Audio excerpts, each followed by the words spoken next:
Hey, Tim McManus here, State Wars Hockey Podcast number 35 from Long Island, New York. I'm here with Greg Thompson. What's going on, Greg, on this snowy Long Island day? Yeah, man. What a crappy day out here on Long Island. That not only is there a lot of snow, but it's kind of like icy and heavy. It's that heavy snow. But I was out there this morning, did a little shoveling. It's still coming down a little bit here. A little rain, ice mix with some snow. Kind of stinks, but I was on the roads this morning. We had a doctor's appointment for Paisley, so we were out and about. So got that done and just ready for the podcast.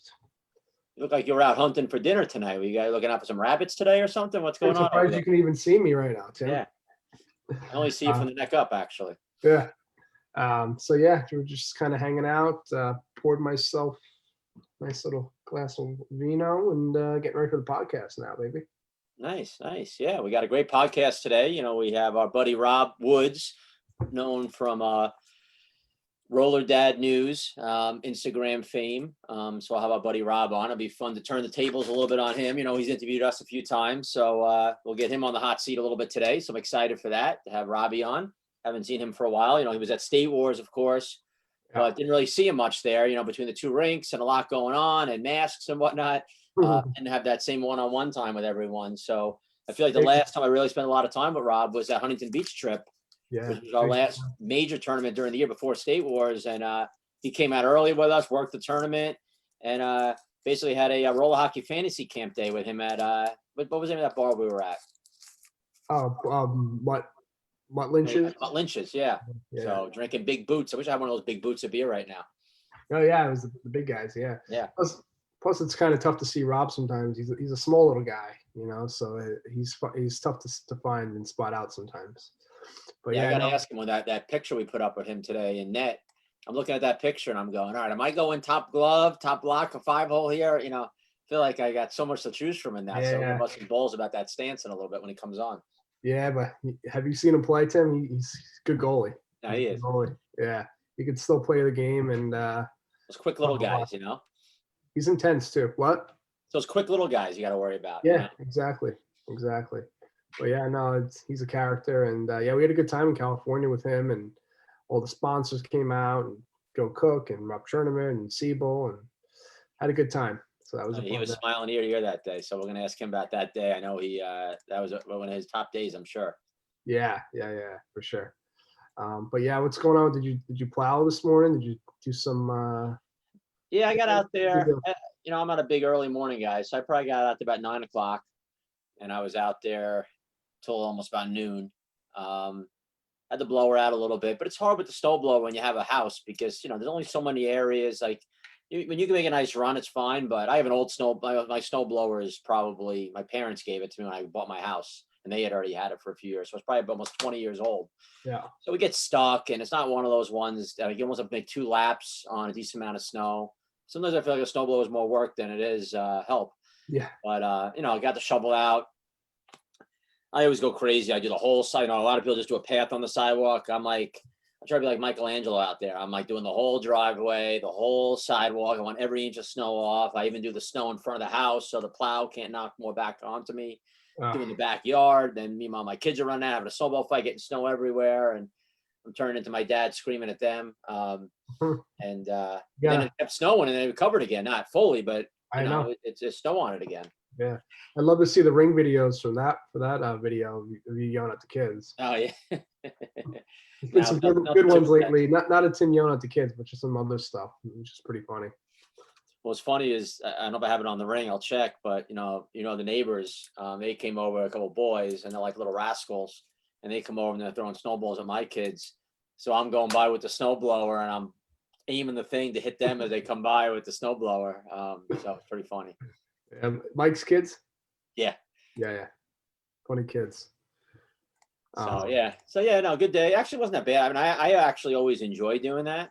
I know I've told you this before, but, I used to have a business doing snow back in my college days. Me and an old Team USA teammate of yours, Eric Weisselbaumer, big name from the past. Yeah. Him and I were best buds back then. And we had a little business together.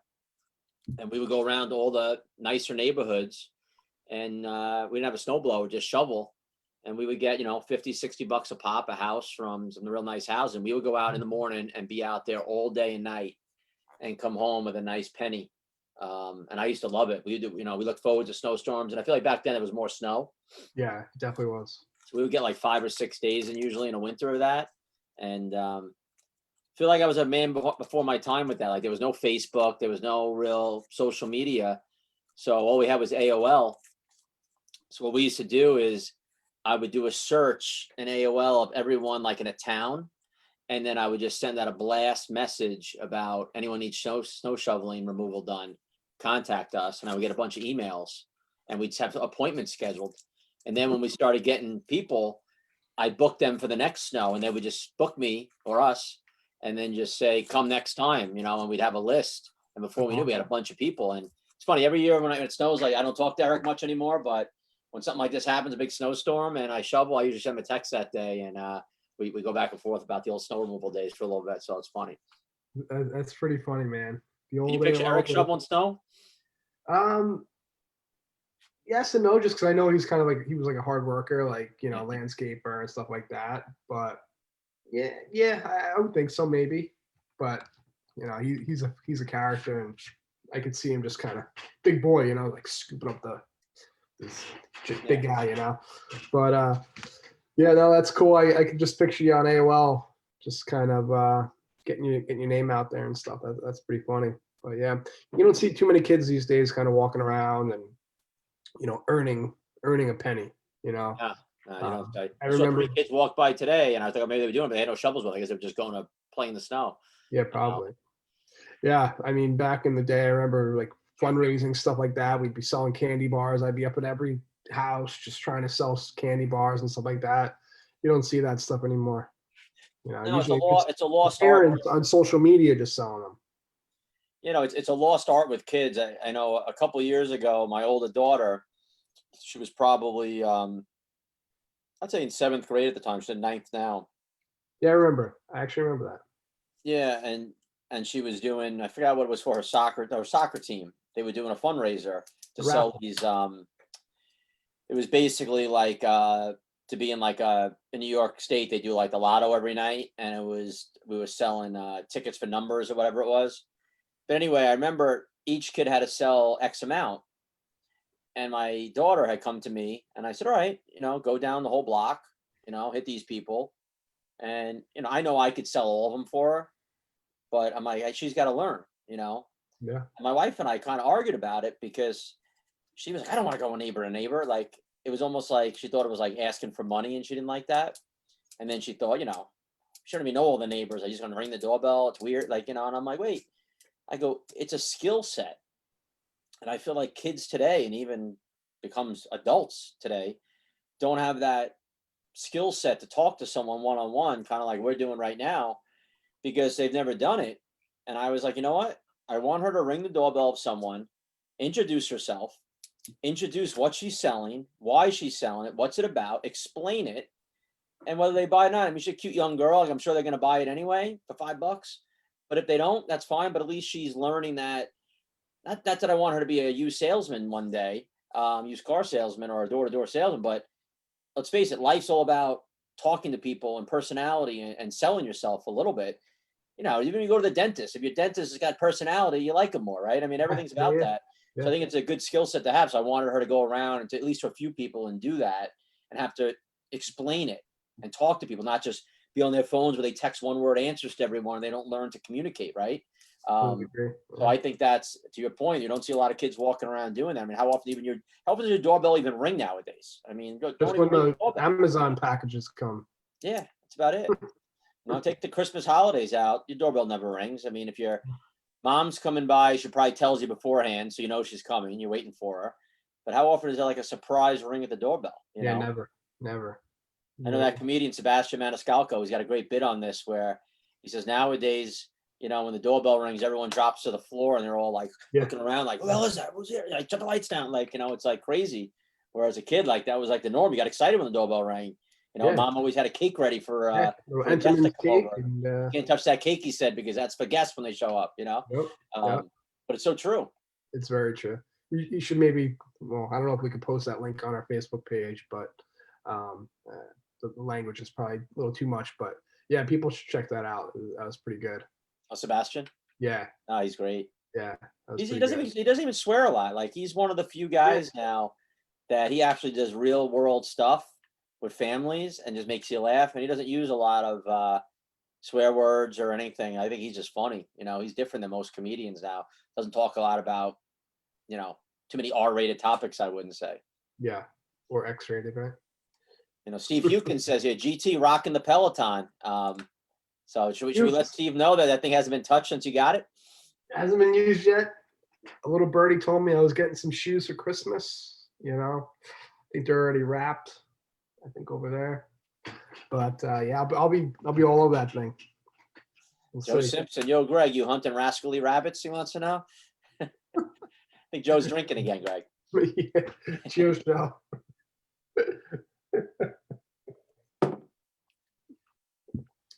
But yeah. So what's new on TV right now? You got anything going on right now? Netflix, anything? Well, I checked out that show on HBO that you told me about. You wind up watching that? The Beach or whatever. What's Yeah. it called? Murder on Middle Beach. Murder. Yeah. You watch I all four? started. Yeah, I'm like 3 episodes in. I mean, I think there's Like 4 it? episodes, right? I think it's really interesting. Yeah. I think it's pretty cool. I think it's done really well for a kid who just, he's been working on this for a long time now. I think 2010 he started. But it's kind of cool to see his perspective, and Well, imagine you're filming it just to fill people in at home. He's filming a documentary about his mother that was murdered. I think she was murdered in 2010. So he's filming a documentary about his mother's death, and they don't know who did it. And he was pretty young, which he'd say he was in college when she died, that age or whatever. I think, yeah. And he's interviewing his family members, and they got some wackos in that family. But I mean, everyone's got some weird family members, but they got some weird family members, Greg. Yeah. And he's interviewing them, and he's interviewing them about his mother and about how she was as a kid, and then he gets more into it, and then he's basically has to ask each one of them, "Did you murder my mother?" And they're all like, "Oh," But it is really well done, and his father's a whack job. So yeah, I mean, I would check that out on HBO. It's like Myrtle and Middle Beach or something like that. Yeah. It's 4 episodes, pretty quick run. But yeah, check that out if you could watch that. I watched that Queen's Gambit, Greg. Yeah. Yep. So anyone at home that hasn't watched that? My mom was watching that too. Yeah, it was the movie about the girl with the chess. I'm sure everyone at home is chess. Maybe that's not the one she was watching. People at home are like, "Oh, chess," so I don't want to watch that crap. But I'm telling you, I'm not a chess guy. But really well done, original show. Pretty awesome. Going into it, my wife told me to watch it. I was like, yeah, and then I got hooked. And I would definitely suggest that. And like I told you, I've been watching the reruns of Entourage, and I'm on the final season right now. I'm a little upset. I'm on season 8, Greg. The end's near for Entourage. Yeah, it's such a sad time, but such a great, the best. I mean, we talk about it every week. Best show, best series ever. Got some breaking news. Looks like Odo chimed in as well, but it looks like Henrik Lundqvist will be out. After many weeks of tests and conversations with specialists around the country, it's been determined that a heart condition will prevent me from taking the ice. Together, we've decided that the risk of playing before remedying my condition is too high, so I will spend the coming months figuring out the best course of action. Blah, blah, blah, blah, blah. Jeez, that stinks. Yeah. He just doesn't want to not play with the Rangers, that's all. Yeah, right? Kind of stinks. I think your mom did watch Queen's Gambit. So Linda jumped in here. It was very good. And then Cheryl Hursley here says fire. Put the little fire symbol up there. Yeah, Queen's Gambit, I'm telling you. It's based on a novel, but very original, great acting, girl, and it's awesome. And pretty awesome show. I would definitely check that out. I was pretty upset when that show ended for me too, because I was trying to find something to watch. Mike Tillotson said Alex Steen announced he's retired today. Yeah, who cares about Alex Steen, Mike? We're talking about Henrik Lundqvist right now. He got his Stanley Cup.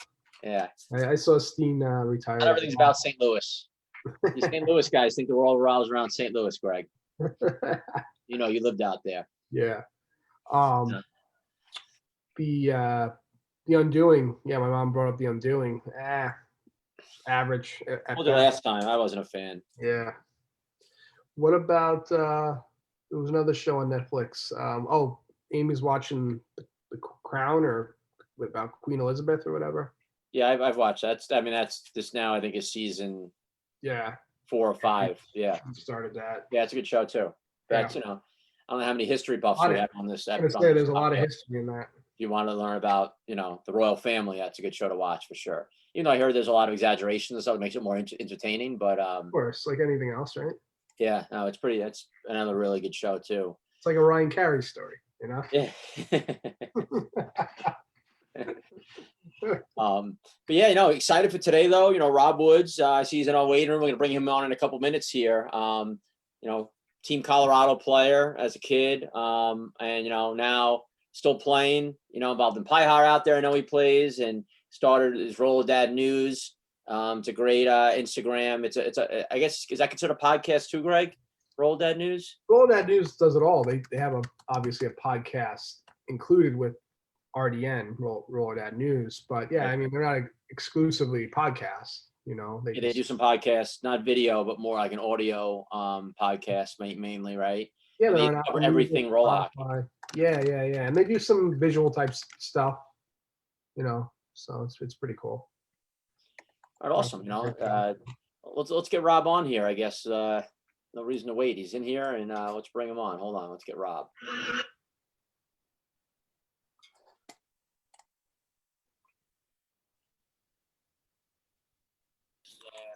No reason to wait. There he is. What's up, guys? What's up, up, Robbie? Can you guys hear me? Yep, you hear us? Cool. Yeah, I can't see Greg though. Yeah, that's what I was gonna say. Can you see Greg? No. No, he really can't. Can you? How you guys doing? Can you see No, me? I can see you. Oh, okay. I can see you. Oh, yeah. Just the camouflage. Joke was already made today, all right? I know. I had to get mine in. How's it going, buddy? It's going good, man. Out here in Colorado, finally getting some sun. We had some snow last week, so heard you guys got some snow in New York, but doing good. Yeah, we got your weather today. Yeah, it's not fun. Yeah, but I mean, it's weird out in Colorado, right? It's like 80 degrees one day and snowing ridiculous. Yeah. Another day. It'll snow and it'll be gone by noon just because, we're a mile high. We're so close to the sun. It'll snow and it'll be already all gone by the time you're driving home. So that's the nice part. Yeah. I remember one year at when we did winter, we did Winter Wars for a few years in Colorado when we first started. It was probably the second or third year of Winter Wars. On that, I guess it was the Friday, either Friday or Saturday. It snowed like nothing I've ever seen before in Colorado.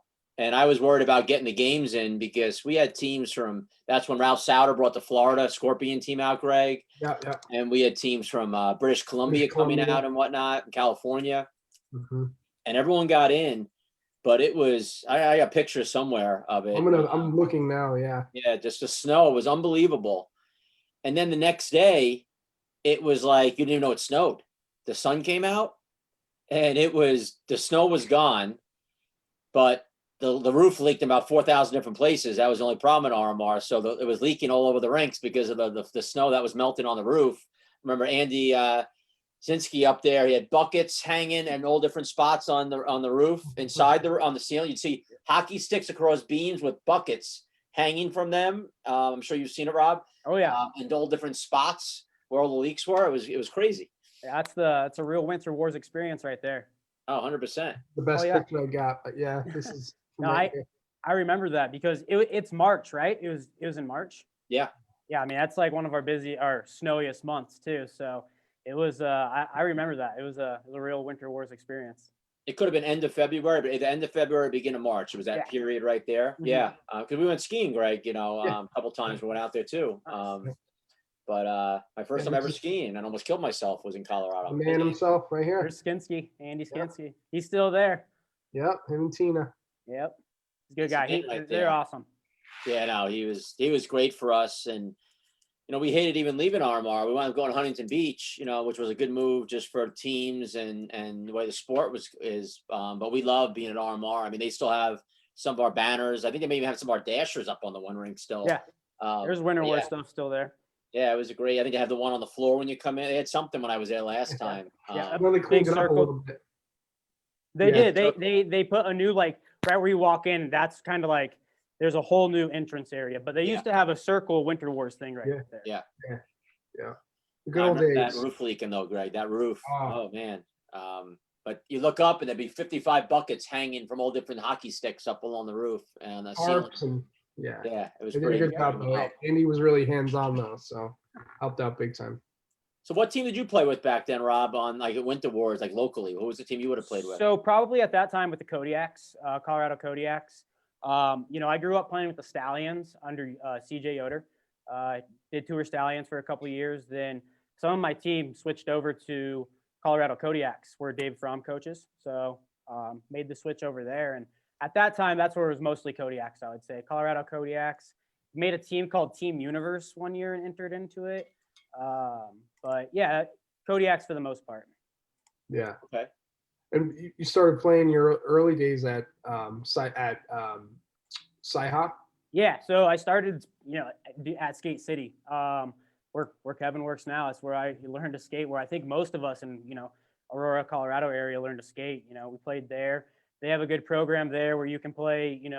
Within it's called SWH. You have different club teams, and then you can play under the Stallions name, which is the club team. And that's how I kind of got started, and then eventually moved into Kodiaks just because when you get to that age, different players move to different teams. So. But yeah, it was all the way up till about 16s. I switched to Kodiaks, How was your time with Fromm as a coach? I loved it. I mean, I think he's one of the best coaches I've ever had. Practices were a little crazy. He loves to yell at you. I think my nickname was Swiss Cheese. I'm not gonna lie, but he was an awesome guy. Like, he knew how to coach, and he played goalie, so he had like. Everything he said, you kind of had to listen to, and you're like, he knows what he's talking about. And he was such a good coach for, I think, the youth. The youth he had some type of way with, and he still does that.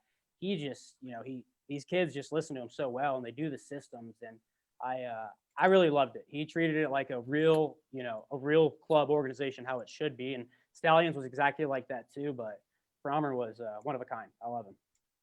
I used to love watching all those little teams play, like you stated. He had the Sandoval kids when they were really young. They had a good little group there. His daughter's age group as well. But yeah, he had some good little teams, and like you said, good little systems going, and they were like little robots. Yeah, and he had Troy Terry, playing for the Anaheim Ducks. AJ Vanderbeck, I think now he's playing somewhere D1, I want to say like Northern Michigan. Yeah. They had a good like 96, 97 team, always coming to State Wars. And Troy Terry was just like lighting it up. So it was always getting awesome watching those two play, and just being, like you said, a robot. It's like they did it. Vanderbeck was actually from California originally. Yes. Then he played like the first year out there, right? Yeah. He played. It was funny because it was basically Troy Terry and AJ Vanderbeek, and they were two of the best players in the division back then. And we're just looking at each other like, wow, like these two are gonna be playing together next year. Like, this is not fair. Yeah.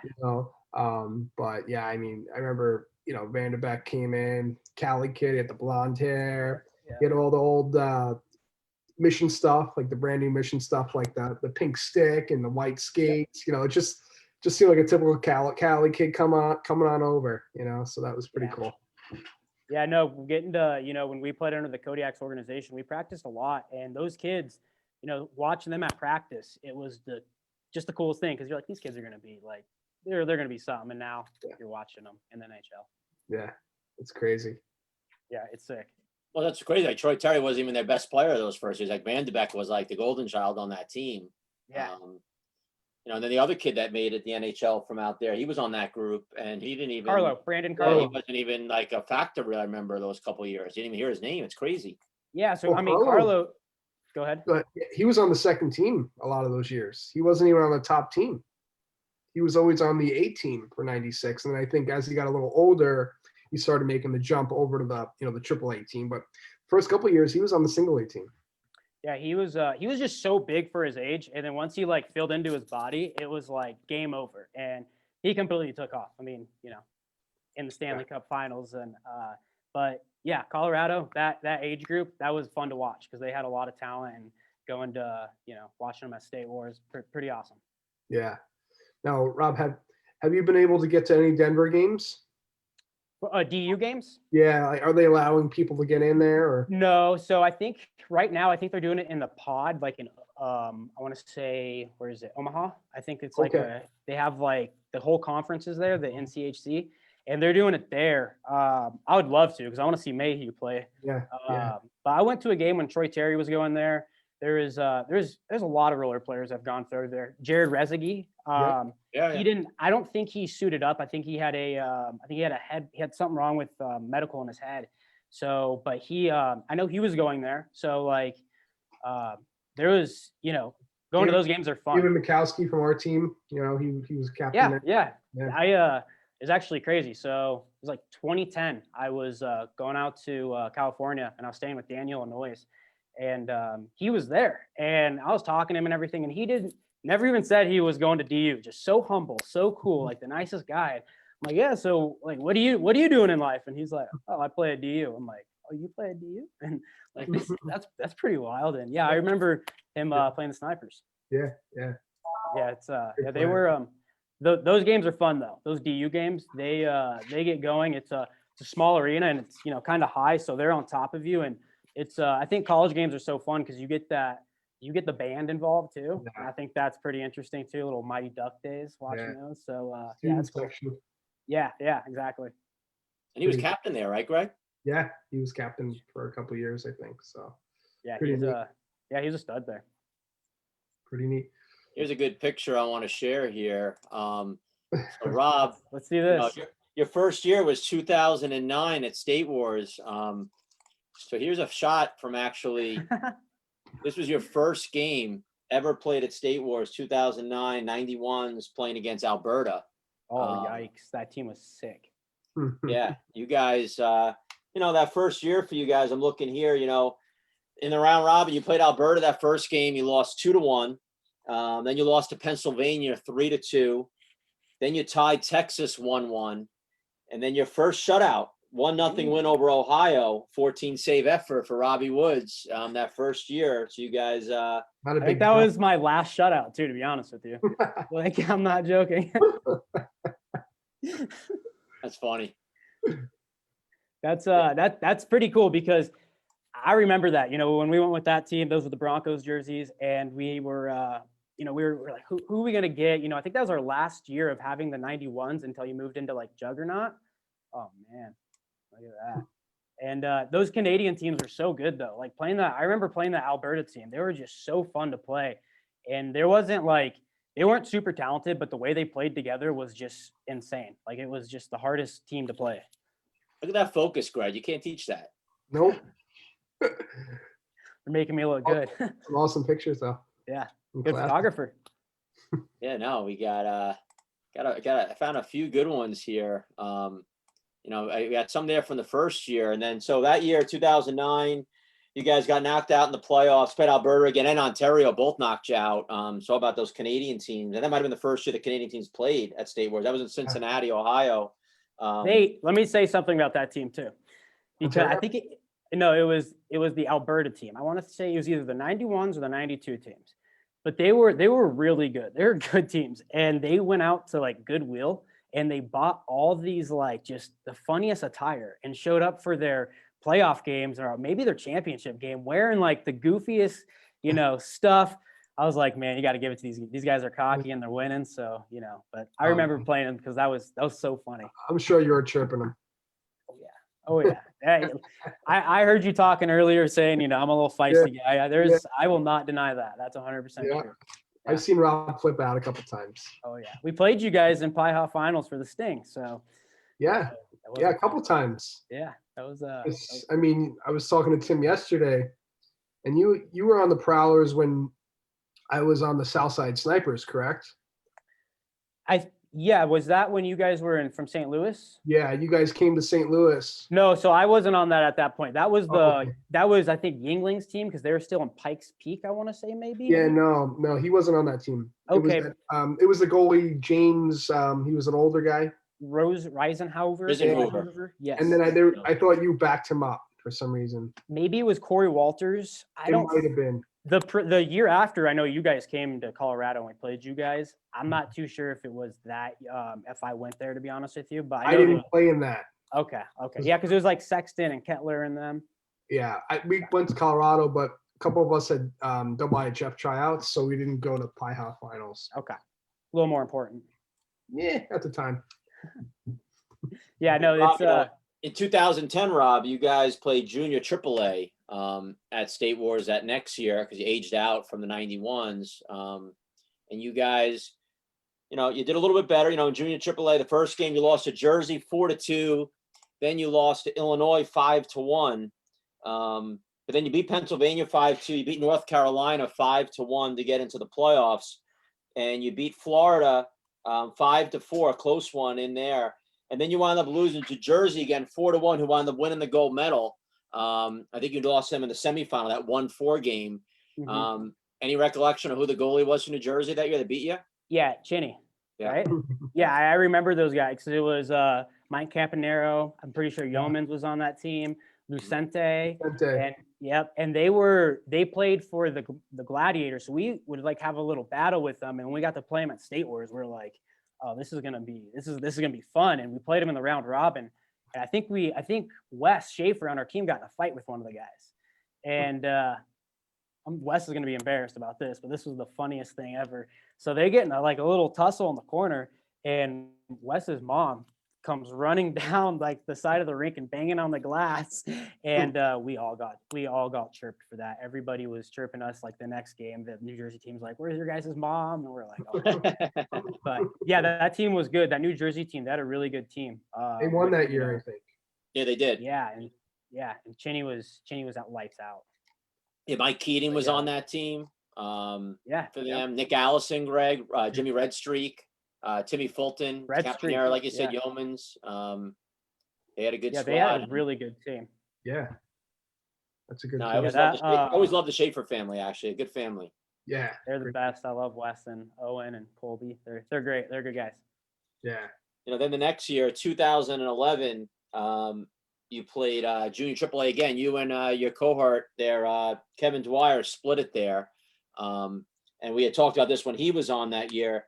You guys were bronze medalists that year there. You beat Michigan 1-0 in the final, which was a crazy good Michigan team with Spezia and Lemke and Kish and those guys. And you guys, I think Dwyer played net that game. You guys beat them 1-0. Which was pretty awesome. The bronze medal. Yeah, that junior year was sick because they had I think that's when we started playing with the team we play with most of the people now, like Phelps, Bateman, Bovies. We all played half on the Kodiaks and then half on the Stealth. And we're like, if we're gonna be able to compete and represent Colorado, and State Wars has this, you're able to represent your state. Let's go under this one umbrella team and do that. And that was really cool because look at Spezia. That's sick. So being you had him on the other day, it's a pretty good. Yeah. I'd say that's awesome. But yeah, so that, I remember that junior was so fun just because me and Kevin, I think Kevin was going to Lindenwood that year too. Kevin had a lot of hype on him, and it was fun, getting to first backing him up and playing with him. And then I think we played Team New York, and that was when we first experienced a young Chavo. Mm-hmm. And I was like, this kid is disgusting. And I think first year he's a 94. So you guys beat him, I believe. We did? Yeah. You guys beat New York. Nice. You beat New York 4-2 the first game. Okay. Yeah, they were a good team. I remember just that junior year was fun just because we have a lot of young guys. And then hopefully I saved that. But yeah, wasn't Chad Spezia on that Michigan team too? Yeah, you know who is that shot that goal there, Greg? Can you tell who that is? Schnurr. You ready? Mitch Misiak. Oh, Misiak. Okay. Yeah. Schnurr was a good guess, but he's a little older, I guess. And there's Elliot Lindenwood gloves. Yeah. Yeah, just got beat. Yeah, that was fun. When moving up into juniors was fun just because you have that big age group, that difference, and you're like, well, we're the young guys now. We're not the older guys. So that was fun. That was a fun year. There he is. Look You at think he that was yelling at mustache. somebody during this game or what? He's probably asking someone to get his coffee. He's like, John loves his coffee. He's like, you guys see my coffee? Probably pointing at it. I don't know. He, One of my John- favorites right there, wow. John Bovey, Cody Bovey from the Mudcats, his father, who's a big supporter of ours from Colorado. Great guy. Yeah. Yeah, he's, the Bovies are awesome. And that guy, bottom right, Jake Miller, he used to play at the Mudcats as well. He played for Colorado for a while. I think he lives in Arizona now, but He looks like a baby in that picture. yeah, he has a baby face. Yeah, he does. Yeah. Good player But too. whenever, oh man, I wish he still played. I think he lives in Arizona. Doesn't really play that much anymore, but he was disgusting watching him play. Yeah. I remember playing him in Pi Ha a lot too. Yeah, yeah. There's another one, Spezia, taking a little shot on you. We're gonna assume you glove that one, Rob. You snagged Yeah, that we're one gonna. right Yeah, there. we'll for sure. We'll say that. Yeah, I love that one. Love that old mission ad, Greg. That was one of my favorite mission ads they had. Yeah. The little hard metal. Yeah. Yeah, that was sick. Man, that's cool. That's some memories. I love that rink too, Cincinnati rink. That was a fun rink. That one rink that was kind of circled by the arcade games too. That was Yeah, so that was- neat. Yeah, that was a circus ring. There's a little Yeah. shot of handsome fella right there. Still look the same. Hey, you do actually. I don't. Young face. That same year in 2011, you also played Elite for the first time. Tore Stealth Elite that year. You split time with. You remember who the goalie you split time with that year? Wasn't Dwyer with that team. Was it Walters? Nope. Was it Dan Lamb? Dan Lamb. Wild. Pretty impressive stats on Dan Lamb. What's up? He had pretty impressive stats that year, Dan Lamb. He's a great goaltender. He was I'm pretty sure he played like every game that year. He still plays Pi Ha for the Colorado Thunder team. Yeah, we have battles. Yeah, me and Dan actually got in a fight in a Pi Ha game. Oh, really? Yeah, it was wild. Yeah, we had gotten a real fight. But yeah, he goalie versus goalie. But Dan was sick. I remember that year. I don't think I played. I think I was just backing it up the whole time. But he was a good goalie. Is this a little unorthodox style here, right, Rob? But this save. I got to do what I got to do to save a puck. If I have to jump at it, if I have to throw my head at it, right now it looks like I'm trying to throw my head at it. I'm gonna do it. But I just can't believe the rocket puck is rolling, Greg. That's what I can't believe. Wow, surprise. You got to be a good photographer to catch that. That's man, that's hilarious. Here's a good shot. One of your teammates. Let's see who this year is making a block here for you. Oh, it's my buddy Wes Schaefer. It's Schaefer right there. Young Your aid Schaefer. right there going. All right, I'm taking one of the nuts for you here, Rob. There you go. Hey, there you go, Tim. The top corner, like you're talking about in the beginning. Where are you gonna shoot? Top corner. Where are you picking? I always like shooting on a short goalie whose head didn't reach the top of the crossbar. It was always my favorite guys to shoot on. I don't blame you, man. I would want to shoot on myself too. The problem is, when you're the young, quick, athletic guys like you, it's great. But when you get old like me and those reflexes go, then you're fucked. That's the problem. You want to be that big guy that covers a lot of net that just can't move anymore, but you still cover it. Yeah, What- I think it What's up with that tape on your stick? says Wes Schaefer. Yeah. So I think, man, Put it on there. juniors, I think he wrote Wes on there or something like that. We used to do some weird stuff, Everyone would take my stick and they would write stuff on the paddle always. And I think it started in a skills competition. Someone's like, dude, write this on your stick. And that's so funny because I remember people always used to like draw like a puck on there or say puck. Or I guess it was Wes Schaefer that year. It's so funny. That's wild. I know, last year, we won't even talk about 2019 for you guys at State Wars. We'll go right to 2020 because I think 19 you guys struggled a little bit. But this last year, you guys had, We got a good playoff tournament. game pretty early and wasn't too good. for us. Wasn't pretty. No. But 2020 was a better year. Yeah, I'm trying to see here if I could share these a little bit better. Hold on 1 second here. And I just want to say, I don't know if it maybe was the RDN name, but thank you because we got to play almost every game at the big arena. So Yeah, I noticed that when I'm going through the photos here. that was so cool. We were like, we only have one game at the other rink, and every game was there, and the boys were hyped. And so thank you. That made like a really cool experience for all of us too. Nice. It was awesome. I got to take care of my partners here. You know? Right. It was that was a sick rink. That was a fun rink. Great, right? Yeah. Yeah, definitely one of my favorite rinks that I've ever been at, for sure. And the floor, everything about it, just, everyone we've talked to, we have so many pro guys on, just somehow it was their favorite floor to play on in their rink. But here's your team. I mean, love these uniforms, Talented. Greg. I thought the RDN uniform. Here's a good shot of Rob on the bench this game. Got to coach that game. Me and my boy Joy, we went out there and we're like, you know what? Let's just split it. And Cool. Team Ohio. And Greg's like, he sent me over some pictures of Rob last year, and I'm like, all right, all I can find is ones of him on the bench right now. Yeah. There's a good one. Now, here's a good shot of you The here. Mud snakes. Talk about those covers, Rob. Yeah, so I've had those for a while. Those are so you see how a lot of people have like the roller flies. Mhm.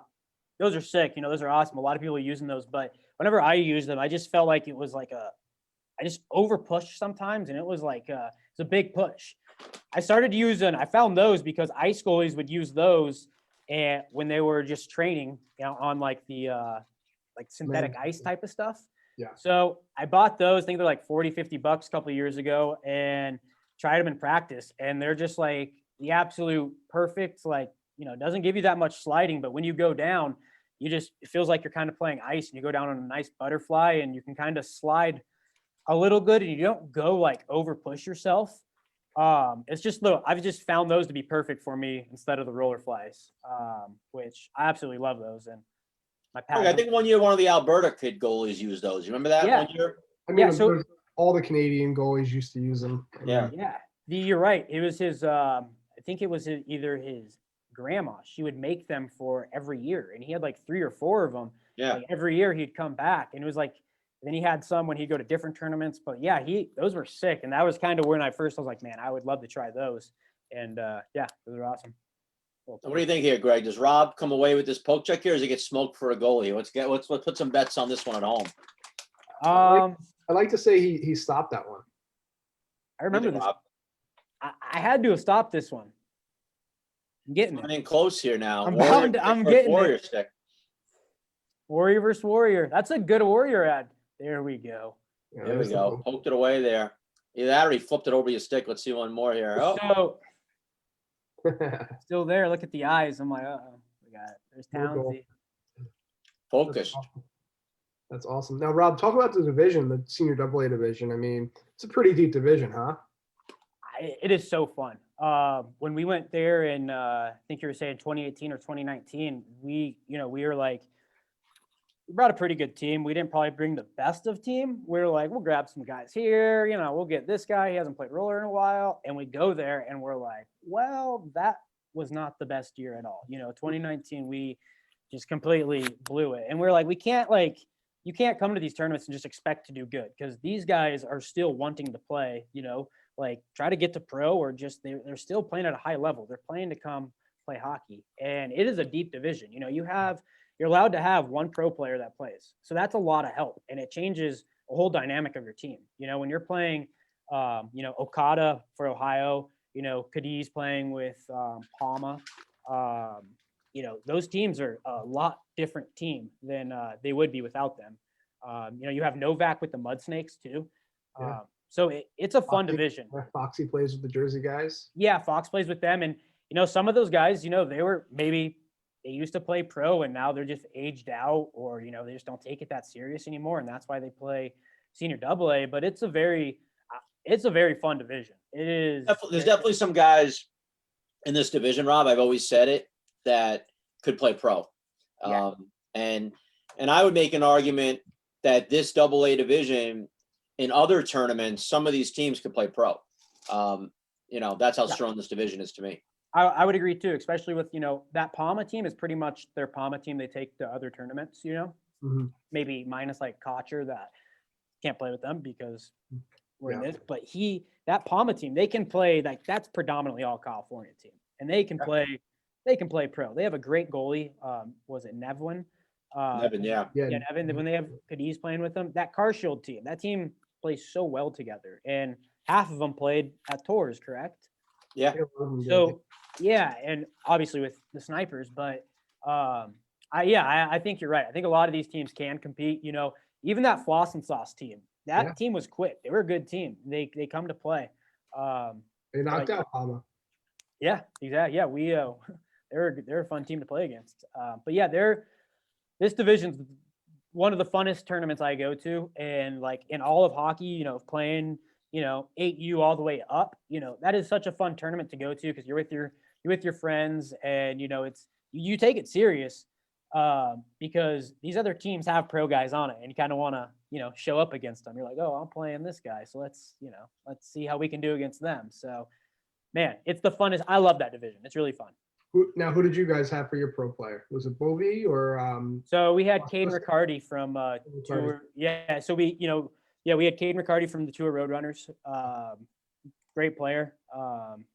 He plays at where does he play? Lindenwood. I think he goes Lindenwood now. Went to Yeah. Bethel or He something. moved, yeah. Yeah, but he, the thing with Caden is like, I didn't really know who he was growing up. He played Stallions all, and I was like, Kevin, who's this Caden kid? He's like, dude, he just turned it up. And, when he went to Bethel, he just went to another level, got really good. And yeah, he was our pro player. He was a good player. Awesome. But yeah, unfortunately he had to leave in our semifinal game. So that kind of Ooh. sucks, but. That hurt. Well, that's kind of a key decision as being the GM of a team is who you're going to pick up take that spot. If you have one spot that you can use a pro guy and really be smart about who you want and who's going to fit in best. For Colorado, you can grab a Phelps, you can grab a Bovee, Yeah. you can grab a CJ Yoder. There's a lot of guys to pick, Yeah. but it's like, who do you want to pick and where do you need that help? And I think that's a big part of that division. Yeah, and we, that's so awesome that you get to pick a pro guy just because, like you said, you kind of get to make this decision. And the biggest thing for us, nothing against everyone else, but Phelps and Bovee are our first choices just because we play together. Those are our boys, but they can't go because they had work, and it was just a week after, and rightfully so. Like, yeah, Tough. and Yeah. we're like, Caden's sick, good player. We love good friend too. We always talk to him, hang out and here and there. And so we'll ask him, but you kind of, you're right. Kind of may have to make that decision of who's going to be that pro player. That's what helps with the home state like Missouri now this year coming up. Yeah. It's not about flying home and coming back. Yes, exactly. So now guy just come and play. It gives that advantage for that. Same thing in like 35s and stuff, like this year coming up, 35 and over. California, we were talking about the other day, Nathan Sigmund, Troy Redmond, eligible at 35 and over this year, which is crazy. So, does Palmer get those guys to go home and fly back for 35? You never know with Palmer. They have the means to do that. But the home state definitely does where, a Kyle Kramer, a Tommy Bruce, those guys can play 35. Now it's not going home and flying back. Now it's just come another weekend. You live there, and it's a big advantage for that home state. Travis Turnbull as well. And the funny thing is, Tim, Troy Redmond can play on any team. So any team willing to pay the extra $1 for a goal in 35. Oh, because the goalies are kind of like the open. Yeah, an open player. No, you're right. Yeah, it's just crazy. That AA is almost like what our elite division was. And I remember, Greg, what year was it? One of the years in Fort Wayne, Kyle Kramer played with the Mud Snakes, I think. Yeah. And he didn't score a goal, Rob, in the division. And he had a great pro division with us. And then went, and he was so frustrated, I remember. And trust me, he was trying. Because if you know Kyle, he gives his all. But, in that division, it's a little different style. Guys are going harder, It's kind of like that D1 division, where guys are just going hard, where pros a little more slower, more controlled. A little bit more about chess match, getting back to chess and Queen's Gambit. That's kind of what roller hockey is in pro, where, junior D1 and even the AA division, single A, it's just so much go hard play. If you're not used to playing that anymore, it could be frustrating sometimes. You got D-men just whacking you and chasing you down, Yeah, and people want to prove a point, right? Yeah, that's 100%. I think that's a big thing too. In AA, I think a lot of people want to go prove a point because it's right below the pro division, and these guys think they're like, hey, if we play good, maybe we can get a call up, or maybe someone might see it because it is the next division, right below that. So, it's such a fun division. It's really fun, and getting to represent your state. And this year, when you got to kind of do our own little jerseys thing, was pretty cool and unique because you saw Okada. Man, the kid went all out for his stuff. He had the skates. He even had his skate skins. So, it was cool. Yeah, a lot of teams looked really nice. Really good. Okada loves that division. He's a big part of that division. So let's fast forward here a little bit away from playing and a little bit about Roller Dad news. So Roller Dad news set in Colorado. Your boys. I got a picture here. It's not just you guys. Let me pull up this one shot. Hold on here. Got to be like an octopus to handle all this stuff going on. Rob, you guys started Roller Dad News in 2017, and then kind of really got it going in 18, correct? Yeah. There we go. There's a squad. JD's Now- bait shop. Now let me ask you, where's Jordan been lately? I know he was pretty involved with you guys, and CJ Bateman was here and there, when he can get on. But what happened with Jordan? He was pretty involved with it. Yeah, CJ was he was there for our help. Anytime he could help, he'd always be there to help me. So that's what I loved. These boys have always, anything I need help with, they've always been like, I'll help you out with. So Jordan's in school right now. He's in his senior year of school, and I believe he's doing computer science. And it's just he has a lot going on right now, and he wanted to focus on school more and do that more stuff. And he still does a lot of the Twitter stuff, and we talk here and there. But for the podcast, we kind of, to get it back going and just, every week or try to get back on that schedule, it was hard to find time for him. And he has a lot of stuff going on with being in school and going to work and stuff. So until after school, he's like, maybe, just kind of slow down with this stuff just because it is over. I mean, you guys know. Probably, to do a prep for a podcast and do this all type of stuff, it takes a lot of time. And it's not what people just think, like you get on and record. It's like you had all those pictures. Like that takes time. You know what I mean? Like all that stuff takes time. So I love Jordan. I always love his mom Sean and stuff. And he's the best. Always smiling too. Always smiling. I always called him Jay-Z because he always had the Yankee cap on, he always reminded me of, just a great kid, quiet.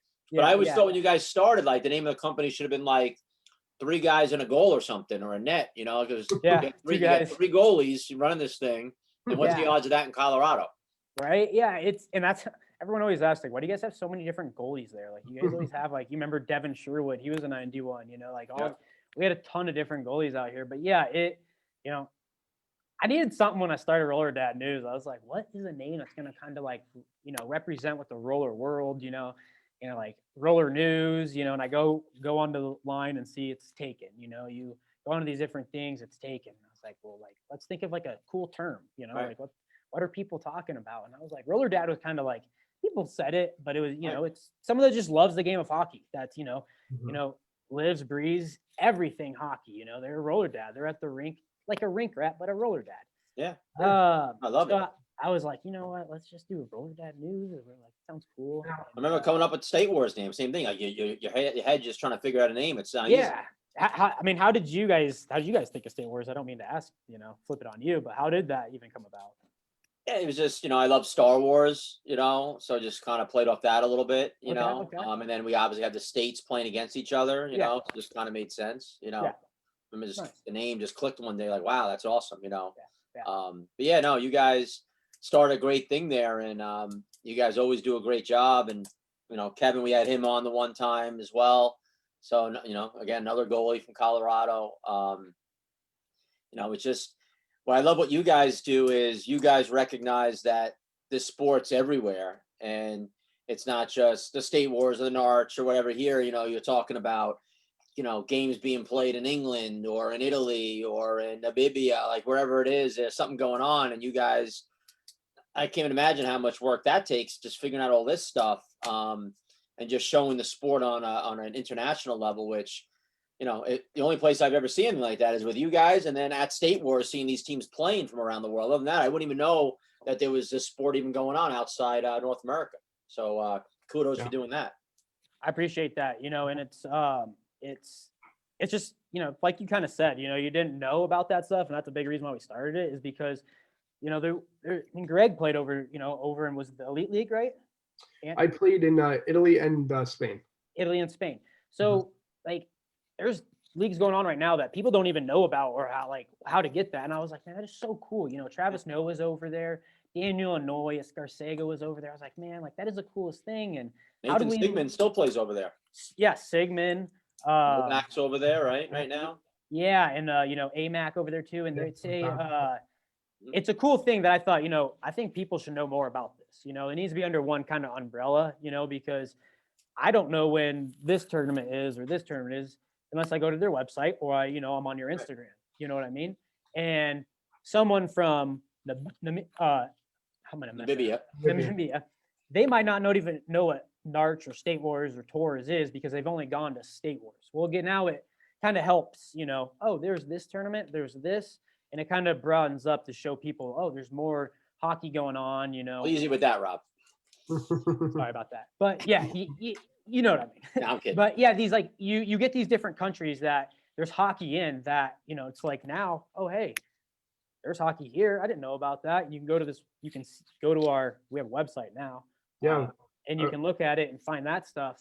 But yeah, it was just kind of throwing it all under one umbrella. And Well, being at World Championships 2 years ago in Barcelona, it's just crazy. I mean, there were guys from India, say, and they reached out to us, and they're all sitting around and, you could tell they're from India, seeing this group together and how they're dressed and whatnot. And they're there playing roller hockey, and from so many different, Asian countries. And what I found most fun for us was we'd be walking around and guys would come up and be like, State Wars, Palma Pro, and give a thumbs up or whatever. And that was pretty awesome to see that we're reaching markets all around the world, and I'm sure a lot of that is through RDN. They're seeing stuff like that. So it's pretty awesome. Totally. Now, Rob, couple things. You guys just released Roller Dad 2.0. So Yeah. what's the 2.0 all about? just like the website. So like we don't have a home for everything we do. We have, like you said, we only have an Instagram, Facebook, and Twitter, and it's like it's all on there, but it has a home for it. It doesn't live anywhere. You can scroll on our feed and go through our feed and find stuff, but you can't just go to be like, I want to find what's going on in the pro hockey, around the world, or just these pro teams in North America. Or maybe I just moved to New York and I'm trying to find a hockey rink. We got a rink locator on there as well. You can find rec leagues. So it's really just kind of putting a home for where all of our social media stuff is and being able to access that instead of, some people just don't have Instagram. People don't like Instagram. Some people don't like Facebook, so they can go on the website where everything lives now, what we do, and it's all on there. So I just thought if we're really, instead of just having that an Instagram, might as well go to the next step and put a website and have a home for all that stuff. So yeah, looks really nice. I checked it out. Appreciate that. Yeah. Now, at first, it seemed like you were like kind of like a ghost when you started Roller Dad News. You didn't really want people knowing who you were. How true is that? I mean, it was funny 100% true. It is true, right? Because I mean, I'd 100%. ask people, and I kind of got the hint that it was you. Yeah. I had my sources, but Yeah, you texted me too, I'm pretty sure. I probably did, yeah. Yeah. But yeah. So why was that? You just didn't want people knowing it was you, or what? I just didn't think it should have a face You behind don't want it. to deal with the paparazzi and all the women calling and stuff. Yeah, man, it was just getting ridiculous, No, I just didn't think that it should have a face behind it. I didn't think that roller hockey, this RDN, didn't need to have a face, or this is who doing it. It's for roller hockey. It's for the community. It's not for like me. It's not for, Kevin or Jordan. Hold on, Rob. I'm going to cut you off a second. Yeah, go ahead. That's bullshit. The reason you didn't want your name on it is because you didn't want guys yelling at you when you said, all right, this team's better than this team, or this guy's the best Could be player. true. Could be true. That's why you didn't want your name out there, right? Could be true, but now everyone, they find out, and they follow me, and they'll throw me a DM like. Well, Like that's when you why put do up the that vote. award thing the other day, and people why are like, you "Ah, bullshit, voting. why isn't Joey D on that, or why isn't this guy on that?" It's like, okay, like, It's voting. know. Yeah. I'm sorry that Tyler Kraft's entire family voted for him. What do you want me to do? Like, it's not my fault, right? Man, that award thing, that got me cracking up last night, I'm going to say. But And go ahead. Foxy's on the list. I think he had the worst summer in 5 years. Yeah. last So- summer. Foxy's on the list, Yeah. So but it's the people. The people vote. the people do vote, and I'm gonna go back kind of with the the disguise thing. Like, I didn't really want people to know who did RDN. Just it wasn't necessary until we started doing podcasts, and I'm like, man, people are gonna know. But for the longest time, people thought it was my friend Jonathan Joy that did it, because he Another was goalie. another goalie.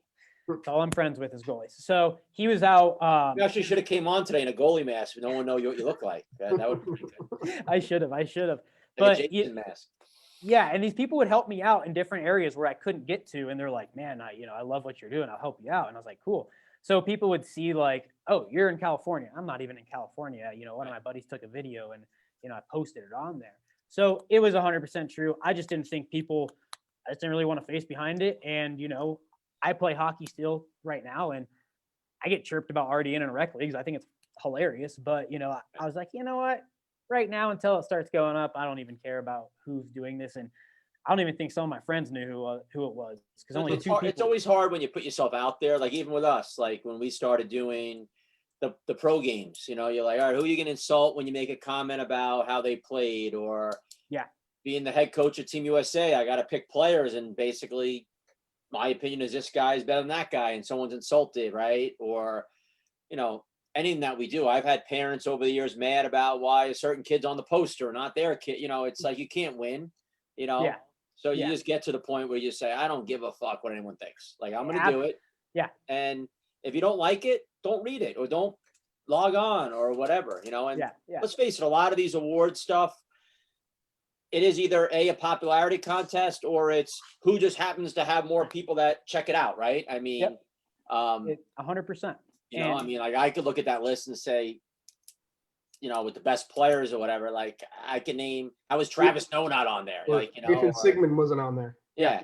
To me, Travis Noah and Nathan Sigmund are the two best players in roller hockey. But, it is, the people aren't voting for things. They don't know them maybe, so it's just about that. It doesn't mean it's the right answer. It's just who's voting for that poll. And that's, it's just for fun, right? 100% fun. It's, for content. We're here to get the roller people talking. Like, no one commented on the previous post about the roller awards, about who's going to win. And then we have, 17 people in, an hour. It's like, okay, so now you care about it, but before you didn't. So you're right. It's all about fun. And the people voted. And that was the thing. I was like, you know what? I'm going to take this out of my hands. I am not going to be the one behind picking who these guys are. This is going to be through the fans, for the fans. And we had probably about 200 people vote for the first round, around 200. Okay. We've already had 380 people vote for the second round. It's like, so now you're going to vote, but you're not going to in the first. And it's like the presidential election. You can't cry if you don't vote, right? Yeah, exactly. So, and I was like, whatever, like, it is what it is. Like people, they got talking, I'll tell you a funny story. I'll tell you a funny story. So I have him somewhere. I got to find the plaque. Greg knows I have another room in my basement. All these trophies and plaques are a big mess. Should do the podcast in there, man. Yeah.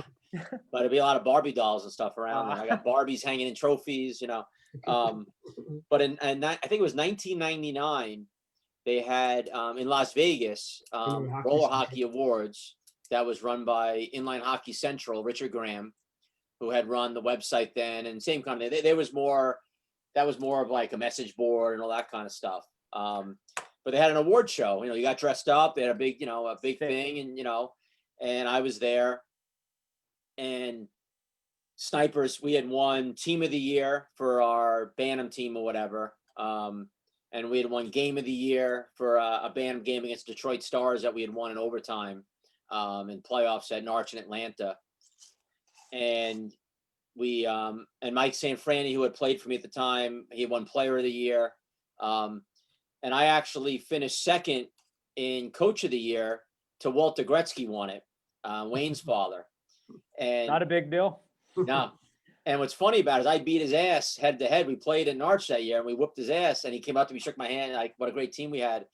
And I'll never forget, Paul Chapey, the original owner of Narch, he had come up to me and he had the trophy for Tournament of the Year because it was like Narch or Ayers or Pacific Cup, whatever it was. There wasn't much to choose from back then. But he gave me his trophy. He's like, I want you to have this. He goes, because it's such bullshit that you didn't get Coach of the Year. They gave it to Walter Gretzky just because it's Wayne's dad or whatever. So I wouldn't take it from him, but he tried to give me his award. Cool. So you guys have dominated so much the last couple of years. It's like, it's a joke. Where I'm like, it's Walter Gretzky. I can't argue it. Yeah. If it was another coach like me, I would have been mad. But Walter Gretzky, nah. Can't be mad. Still coached the best player of all time in the world, so we'll take it. I wonder if that was like part of his memorabilia that was stolen from his house. I don't know if you guys saw that. His RDN award. Yeah, Yeah, right. yeah. So Walter Gretzky, I guess, had some, Wayne's, A shrine in memorabilia. his house. Yeah, in his basement, and a lot of his stuff got stolen. And I guess they started finding some of the stuff as of late. So maybe, Oh, yeah, wow. When was maybe one that? of those. I guess it was in the summer when it was stolen, but now recently it just came out that a lot of the stuff's coming out, coming back up. They're finding Okay. maybe on websites or something. I don't know, but Wild. pretty funny. Yeah, maybe the Inline Hockey Central awards in there too. Yeah, you Yeah. never know. That'd be a huge hit. Maybe down the road we get this awards to that next level where there's actually a really cool. Vegas. What? What'd you say? Yeah. Vegas. No. Yeah, Big old Vegas. we've been talking about doing, we used to do a lot of trade shows, conventions there. Especially back in the day, the hockey trade show was always there. So a lot of the roller hockey people would always be there, and we'd always have meetings and nice dinners, parties, stuff like that. So that was some pretty cool stuff. And we were talking about maybe having some meetings there, sometime in the near future. So that'd be kind of cool. Kind of like the Huntington Beach earlier this year. Yeah. Yeah. that was a Rob, good it's time. funny because when we did that roller hockey magazine, the RH Roller Hockey Today magazine, you saw that back in the day, right? Yeah. So we had two issues. The first one had Greg on the cover, and the second one was Pat Maroon. And when we did the first one, Darren and I, we both did the magazine together. So we held a party in Vegas for the magazine, and Nice. Darren had a pretty good hookup back then, so we had a pretty cool suite with a bar and whatnot, and we invited everyone in the industry who was going to be out there for the trade show and stuff, and we had a ton of people at this party. And a funny story of it was we had the magazine cover blown up on the right when you walked in the door of the suite. On the wall was a big picture of Greg on the magazine cover. So Hot shot. yeah, so during that trip while we were there, one night Greg got locked out of the room. And he had come back to the room, and the maid didn't want to let him in. And he's like, "Trust me, just open the door. My picture's on the wall." And they opened it up, and that's how he got in the room, was this big blown up Greg Thompson cover shot. Right That's on the front. hilarious. Yeah, that's pretty funny. Yeah, I went to the front desk. Security had to come up with me, because everyone was out or sleeping or whatever. I don't really remember, but I'm like, listen, my name's not in the room, but I need to get in my room. Yeah. Like, well, how do we know that? And I'm like, well, there's a picture of me like on the wall, like we could look at, But my trick now is if I get locked, this hasn't happened in years, but look at the baggage tag from the flight. I'm like, oh, we'll go right to my luggage tag. So That's hilarious. yeah. That's awesome. So Rob, the biggest question I wanted to ask you coming in today, it wasn't about RDN, it wasn't about Team Colorado, it was about what's with two B's in the name. That was bothered me the most coming into today. So, I'm thinking about adding an M to mine or a G to Greg's now. So what's with that? So Robb, like Robb. So you're Robb. Yeah. There's two B's. You kind of hear that, the other B. Now, is your real name Robert though? No, I'm a junior. So my dad's name's Robb Woods. It's two B's, and then my name is two B's. I have no idea. Everyone I always get called Robbaba. So like it's I don't know. I like the two B's though. Like the two B's is I was like, It makes you unique. Yeah, it's unique. It's different. And yeah, so So you're not a Robert though. No, not a Robert. Your dad's not a Robert either. Nope, two B's, ROBB Woods Jr. And yeah. So yeah, that's where that comes from. Now, Rob, any back to the Roller Dad stuff, any new stuff, information people could be looking forward to in the near future? Like, you guys got any cool things going on? I mean, as soon as like roller hockey starts going back, we want to start doing other stuff. We would love to get into like a real legit live stream, not just my phone, and wherever, like a nice live stream, good cameras. I think RDN is, one of the places where a lot of people go for the roller hockey news. And I think if we're going to be news, why not do what, broadcast it, on a bigger level like that. So eventually we'd love to do that, do highlight videos, like, get, actually legit camera, someone that can do that type of stuff. But yeah, that kind of stuff. We're just really just waiting for the roller world to get back to normal. We Do all a are. yeah, exactly. I mean, you guys are definitely, doing podcasts, trying to keep it entertained, just find different things going on. The biggest thing is just like kind of creating content. There's different things that, we want to do with, our podcasting. We'd love to get into, be able to interview these NHL guys that play, roller, but they're kind of hard to get, they're kind of hard to talk to, but. Well, it stinks with COVID too, because interrupted us. We had a lot of good things going on with us, with RDN and our partnership with State Wars. Like you were going to be, you were out in California, we're going to be in Pennsylvania, the Midwest Wars, and we didn't have those tournaments, obviously. And maybe it's State Wars, but things we didn't know we were having State Wars. But let's talk about Huntington Beach for a minute. So that was your first tournament working with us. Yeah. And I had said before you came on that it was almost like a fantasy roller hockey camp that day at Mutt Lynch's. You were smiling ear to ear. So let's talk a little about that day. We had a pretty fun day there, huh? Oh man, I still am. It was, I think we landed there pretty early, like 10 o'clock, and we were in LA. And you're like, hey, so we're gonna have a good time. I'm like, yeah. Sweet. It's like Thursday.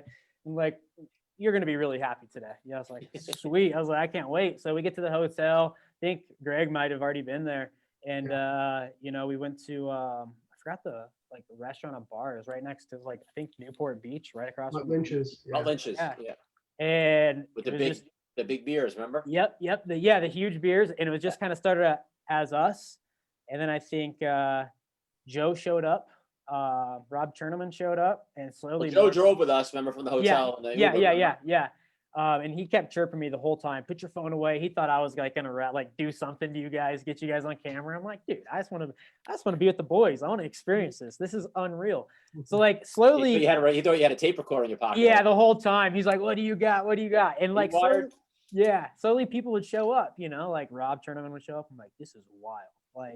Like I've never hung out. Chad Siebel showed up. Nick Dowling showed up. Right. I mean, Dan Maxwell showed up. Right. We had a whole crew walking around there, and right? Yeah. We then we went to that little bar on the waters. I think there's all the boats over there. Yeah, that little back area of one. Yeah, that was like that was the roller bar. I was like, man, there's just us in here, and I was a little IPA bar. Remember that place, Greg? Yeah, that was pretty cool. It was all organic working there. Yeah. Cool. It was a fun time, and getting to hang out with you guys in that setting and talk to everyone and get to know people. I really thank you guys for bringing me along. That was so fun, and I think our night ended some bar that was it was a wild bar. It was a fun time though. It was a good time. I think Mitch Stewart was there too. Mitch Stewart was there, but he left. He left to go home and go to I think went back to go to. Probably with Brian, probably or something. Yeah. But yeah, Mitch was there. Yeah, that was the last fun time we've had in a long time. We didn't know what was on the horizon after that. That this damn pandemic will be starting less than a month later. That was a lot of fun. Going to that Huntington Beach tournament, getting to see how much work you guys put in. I mean, you guys are literally there at 6 a.m. till 12. Way past the end of the games and right back up the next day. So getting to see that and work with you guys in that aspect, it was fun, and you guys made me feel, part of the family, getting here, take a picture. And it was a really cool experience. So I thank you guys. Oh yeah, that was a great time. Oh yeah, it's a shame that Huntington Beach rink is no longer. That was such a great spot for us. I know that's such a bummer, but it's I guess we have to go to Corona or Irvine now. Yeah. But we'll make it work. That was a staple. Yeah. Exactly. Yeah, no, we've always been excited to go to the Corona rink and support the Barretts who own the Corona rink, who are such big supporters of ours. So the problem there always was it's 2 rinks, not 3. So, you lose that extra sheet there. But we have Irvine as well with 3 sheets, which is an awesome spot. So, Winter Wars will be at those 2 rinks end of February, knock on wood.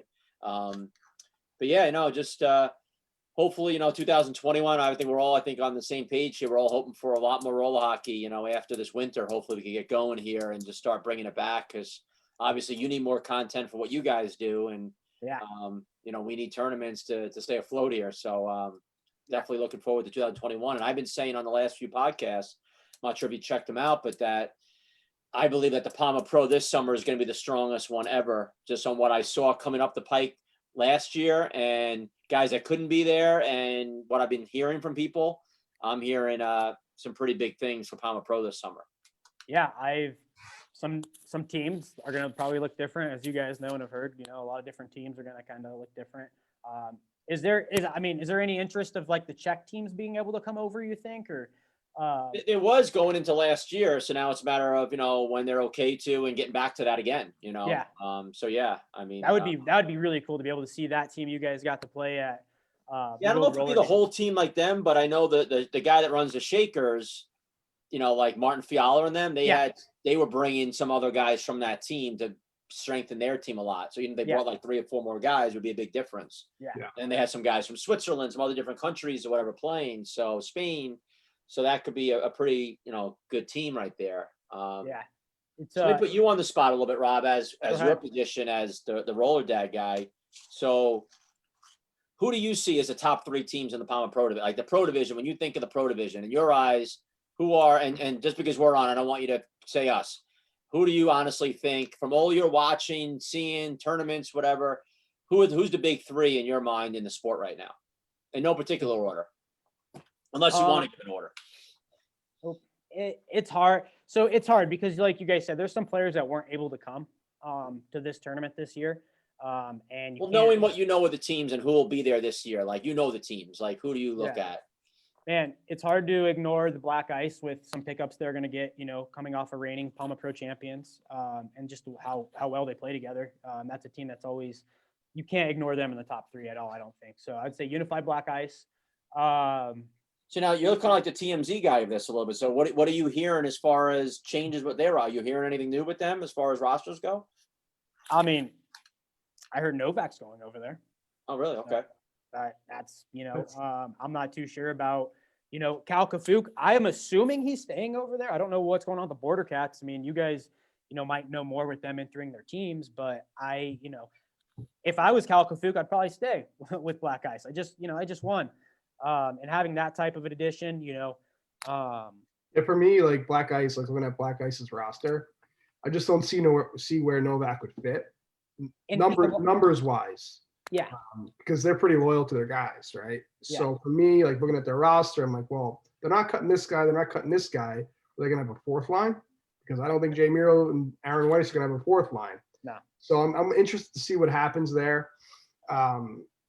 So yeah, I'm curious. I'm curious to see because I know they're not going to cut their guys, especially Daniel Noy wasn't there over the summer. He's on their team. That is very true too. Shavo wasn't there. Yes, exactly. Yeah. Shavo, but Shavo will take Cal's spot because let's be honest, I think Cal is going to play Border Cats. Yeah, but I'm going to go out on a limb, Rob, and I don't know anything, but I'm going to go out on a limb and say Black Ice will basically be the same team we've always seen next year. I don't think you're going to see too much change with them. Yeah. And if I was Jay Muro and Aaron Weiss, that's kind of been their strength, their chemistry of their guys. I would hope they wouldn't, and I don't think they would, go a new direction and suddenly bring in all these different guys because I think what makes Black Ice so special is that closeness they have. Because you could always bring in better players, but not always the right players. And I think they have that great chemistry. So I'd be shocked. The only thing I would see is, because I know Border Cats are coming back. And just so you know, like Cal Kafuk's family and Matt Koleski, the head coach, they're like this, since he's a little kid, so he's not going any. If Border Cats are in, Cal Kafuk's a Border Cat. Yeah. And, I guess my biggest question for Black Ice would be like John Chavo, maybe he hasn't played in over a year and now there's a Mars Blade team. And I know he's a Mars Blade guy and I haven't heard anything, but I was just wondering about that. I'm like, is John Chavo part of this Mars Blade group? I don't know. Yeah. And because he is a big Mars Blade guy. He's on all their ads and stuff. So I'm sure that could be something. So who knows? And that is the weird thing with the Mars Blade. You see, Joe joining Mars Blade now, and most of the, the Alkali team forming into Mars Blade. Yeah. It's you see a lot of these players, rocking Mars Blades, because that's, they're promoting their product, so it is interesting to see. I guess I don't know if, it'd be crazy to see Chavo not in a Black Ice uniform, but I agree. But you never know, it's roller. We've seen, crazy things happen. But just to, I think Black Ice is, that core they have, like you said, they're loyal to those guys. So if that core is there, like they're still so like, just, they're, I wouldn't say young, but they're still in their mid-20s and they're all just, they're disgusting. So, well, they won the Palma Pro last year, so you got to say, obviously, I mean, in the State Wars eyes, they're the number 1 ranked team in the country right now, based on our rankings. Yeah. But So obviously to say they're in the top 3 in the sport is a no-brainer for me. Yes. Second, or really no order. I'd say snipers. You guys. I mean, you have the best goalie in the world, Redmond. I mean, that's pretty hard to argue against that. Him having that guy back there is absolutely a game changer. Then you have Sigmund on the back end too. That is one of the best demons in the game, and Kavaya that play so well together.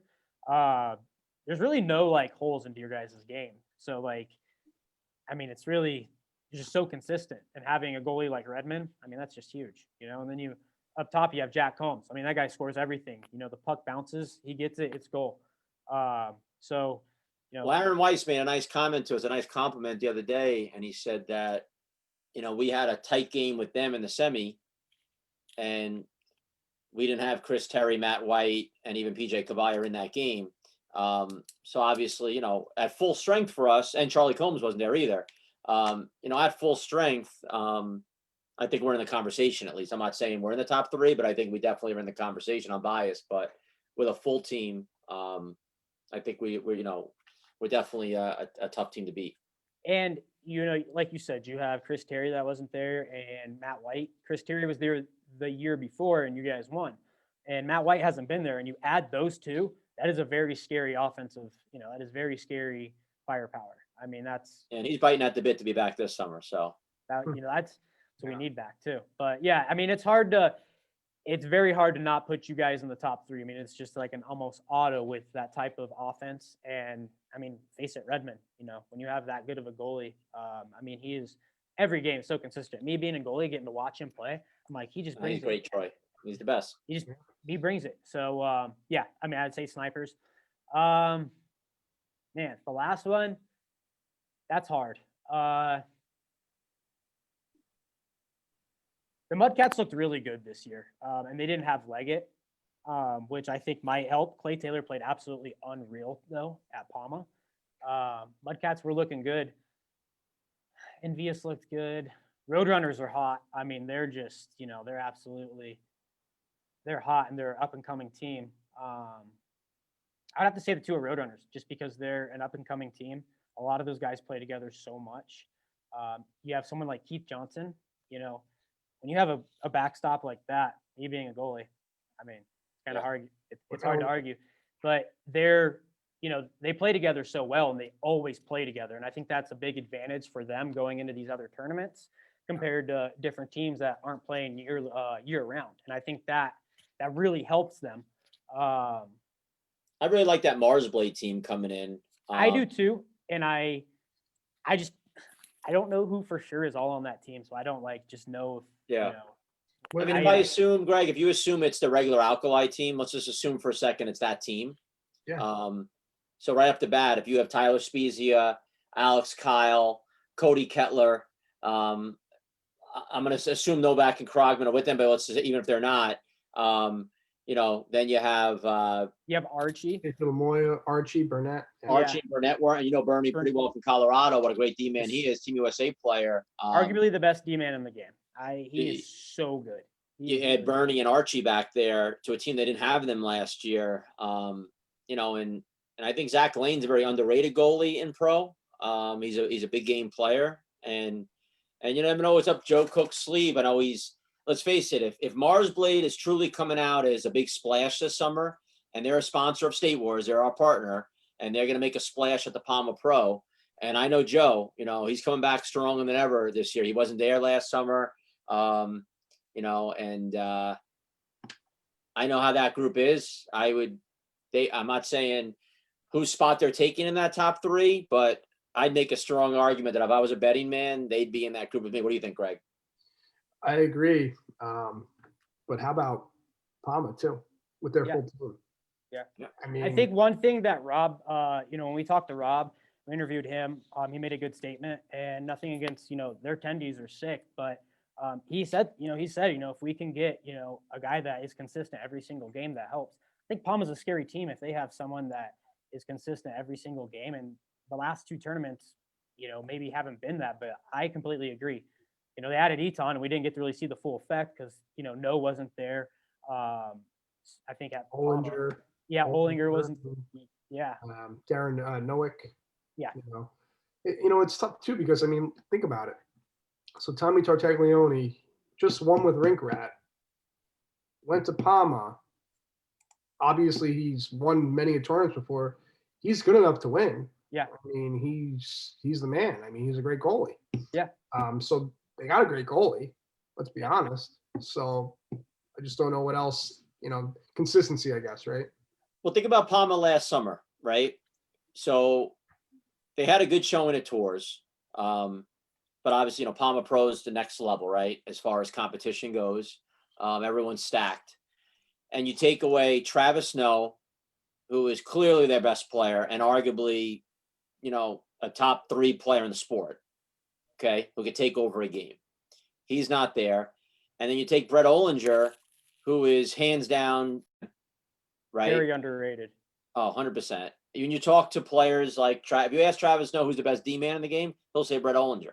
If you ask Rob Chernobyl, he'll say Brett Olinger. So you take Brett Olinger and Travis Snow off that team right off the bat. If you took PJ DiMartino and Billy Pascali off Black Ice, are they the same team? If you took off us this summer, if you took, Shane Fox and Jack Combs off the team, are we the same team? Obviously not. So those guys are irreplaceable no matter who you get. So I think Greg brings up a great point. You named 3 teams. I brought in Mars Blade. You didn't even talk about Palma, who going into last summer, before COVID was happening, a lot of guys had them as their pick to win Palma Pro last summer with a full roster. And I know Rob had him. So he thought he was the best team ever. Yeah. Yeah. The Mars Blade, I think, I would throw him up top 3. I don't know for sure who's all on their team, so I don't want to say anything or, of who's completely on their team. But, if they show got any rumors, Rob? Do you got any rumors? I'm talking to That's Joe kind of Cook. what RDN is. You're like, you got to I'm talking to the guy tomorrow. I'm talking to the guy tomorrow, Joe Cook. Okay. So I'll find out info tomorrow. All right. I'll report back. All right.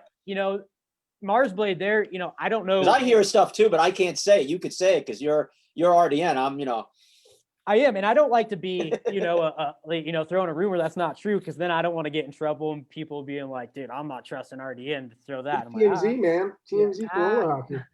Hey, you know how the news is now. Fake news, Rob. It's fake news, baby. Don't worry about it. I ain't fake news. We try to stay away from that. So I only report what I hear. And just blame it on Jordan if something's wrong. Say Jordan did it. Yeah, no, it's, if Mars Blade comes with, when they come on Sundays and they play like they did 2019 versus you guys in that playoffs, that was one of the best games I've ever seen. That game was so good, back and forth. And Joe, I think not having Joe there did, affect them the last summer. He's such a great coach. The way he, nothing against Phil. I'm sure Phil had the boys ready to go every single game. But Joe Cook just knows those guys. He's been with them for so long, and he has that experience and getting to witness that, then win a championship at a different tournament. Like, that Sunday run, Zach Lane, he has that international experience. He can put them on their back and do it. But I guess it just depends who Mars Blade comes with, and if they do get new players or not, because that is interesting that you brought up the Chavo thing. So you never know. Speaking of names before, CJ Bateman chimed in, Rob. He wants you to tell us what your little brother's name is. Real name. God, why did he say that? CJ, his name is Rob. Your brother's name is Rob too? Yes. So yeah, my dad is exactly like George Foreman. Hold on a second. Does he have 3 B's, Rob, your brother? How many B's does he have? He has 2. Wait, hold on a second. Man, this is not. So you and your brother's name are both Rob? Yeah. Who's your dad? George Foreman? Exactly. That's what I said. I get chirped about this all the time. Yeah, it's CJ loves saying. Oh, speaking of Christmas morning must have been all fucked up at your house. Oh yeah, all the time. So I go by Little Rob. I go by Little Rob, and my dad goes by Big Rob. And so. And who's your brother? Little Rob? No, he goes by his middle name, Caleb. So he goes by his middle name, and yeah. So my mom wasn't too happy when Wait, hold on. I'm trying to wrap my mind around this. So how many years younger than you is Little Rob? So Caleb, me and Caleb. Yeah. So how many B's are in Caleb, by the way? There's 2. One. Okay. So there's me and Caleb are 15 years apart. Me and him have different moms. So when my dad remarried, he That's yeah. starting to make a little bit more. Yeah, Still there makes you no go. sense, but makes more sense. My dad got away with it. You know, his ex-wife. He's like, you know what? Yeah, so the new mom was like, "Fuck her. Let's name him Rob." Exactly. Yeah, okay. Exactly. So yeah, that is, and it sucks because the kid is 6 foot and 15 years old, and I am, like you guys were saying, I'm a small little guy. I got all my mom's size, so it sucks. My older brother got my dad's size, and I'm just this little guy. But you know, Where's your dad from originally? Colorado. Oh, wow. Robbville. Yeah, Robbville, exactly. Robert Street. Yeah, man, it's so if you want to hear something funny, my mom told me my dad tried to name my sister Robin. So Really? yeah, Two B's, Yeah. Robin. yeah, I wouldn't be surprised.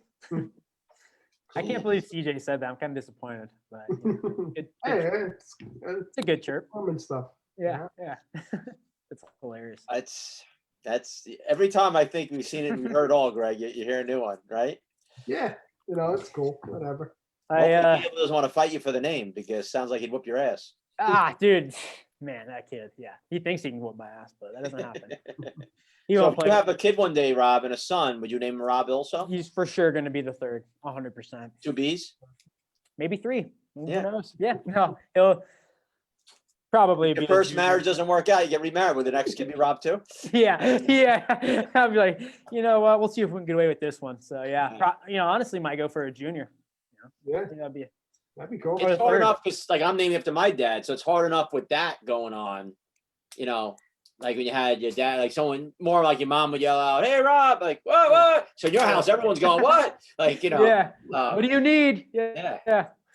Yeah. But yeah, they always called me Little Rob. Like everyone called me Little Rob, so I never even got to experience the name Rob. So it was always just, all right, you're a Little Rob. All right. That's cool. Is what it is. funny. Yeah. Unique. Yeah. Unique. Now, Rob, Yep. going back to the hockey stuff, what's your most memorable game at State Worth that you can think of?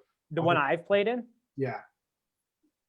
Oh, that New Jersey game was probably one of the most memorable just because it was a really good game, and Wes's mom running down the sides, banging on the glass, and Yeah. the son being in a headlock was pretty unreal.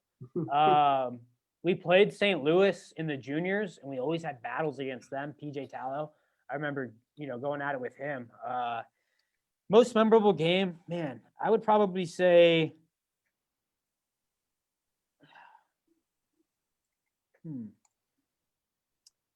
I would say that New Jersey game. That was one of those New Jersey games, just because it's so vivid in my memory, and they were such a good team. And first time playing against Chinny, he was. I got to talk to him afterwards. But yeah, I think that was in Chicago. I want to say too. Yeah. So Probably. Yeah. Yeah. It was a cool rink, phenomenal. That was just a good game, just because Wes's mom making it entertaining. It was pretty amazing. I was looking at the stats. So in that 2011 year with the elite team, when you and Dan Lamb split, I think you might have played one game and he took more. But you guys tied that Mission Axiom team 3-3 in the round robin. And, those guys had won the tournament. But that's like a pro team back then. Like that Mission Axiom team, you look at it. That game was basically a sick. pro team. Yeah. And then you guys that got knocked out to Palmer in the first round of the playoffs.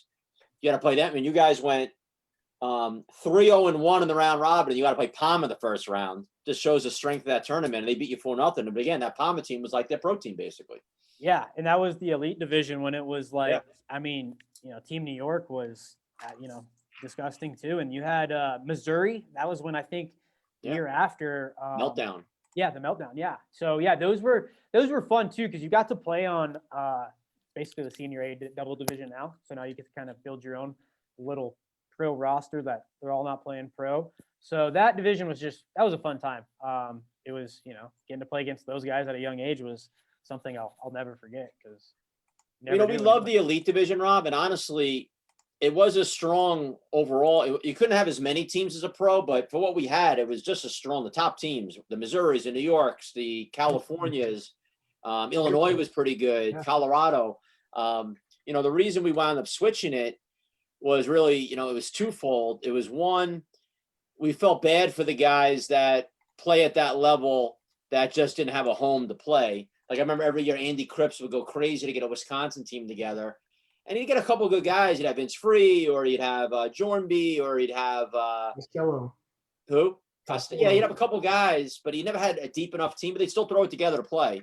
Yeah. But you felt bad for a guy like that, or if a guy lived in, I don't know, say like Archie now is living in, Massachusetts. But there's not enough guys, and you just can't play. So we felt bad for that a little bit, and then we want to get the sponsors more involved to want to support these teams. And if it wasn't their real team, they're not going to support it. So we kind of said, hey, you know what? Let's just make the best pro division in the world, And it's funny, as we put that Palma Pro division together, I remember making phone calls at Midwest Wars in April.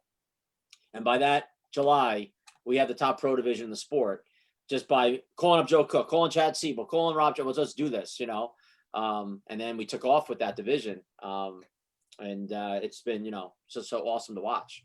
Yeah, no, the Palma Pro division, it's so fun, and it's really cool because you always get these, you don't know who's going to get in those last, is it the last 4 teams or the last 2 teams? You always, yeah, it's kind of like who's going to be there. Is there going to be 8 teams are locked in from last year, and then there's 4 spots. Yeah. Yes. So I think that's so cool because it gives a little like people are like, who's going to get in? Is there going to be a new team forming?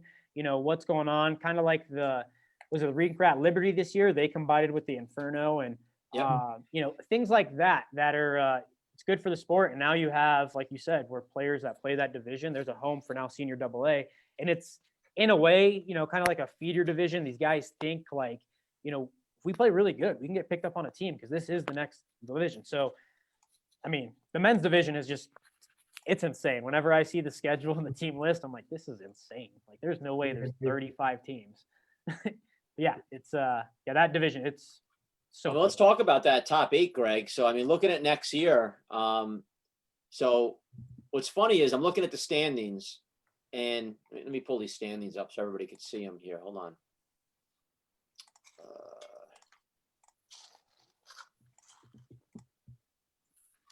You can see the standings here. So this was the standings going into the playoffs last year. So Black Ice, they had 1 win in regulation going into the playoffs last year.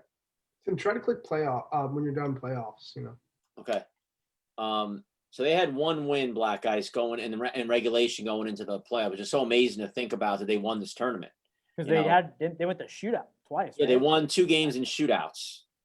And the points are messed up here because of they wouldn't let us put the 3-point wins in for this division, and unless you do it in all your divisions, it's a shitty thing with the site. And then here's the playoffs. But going into it, so coming out of last year, Black Ice now is a number 1 seed in the country going into it next year. And then you'll have the Tour Roadrunners will be number 2. And then you look at the semifinal games. So the Mission Snipers would be the 3rd seed because we lost. Actually, who was higher, Black Ice or the Roadrunners?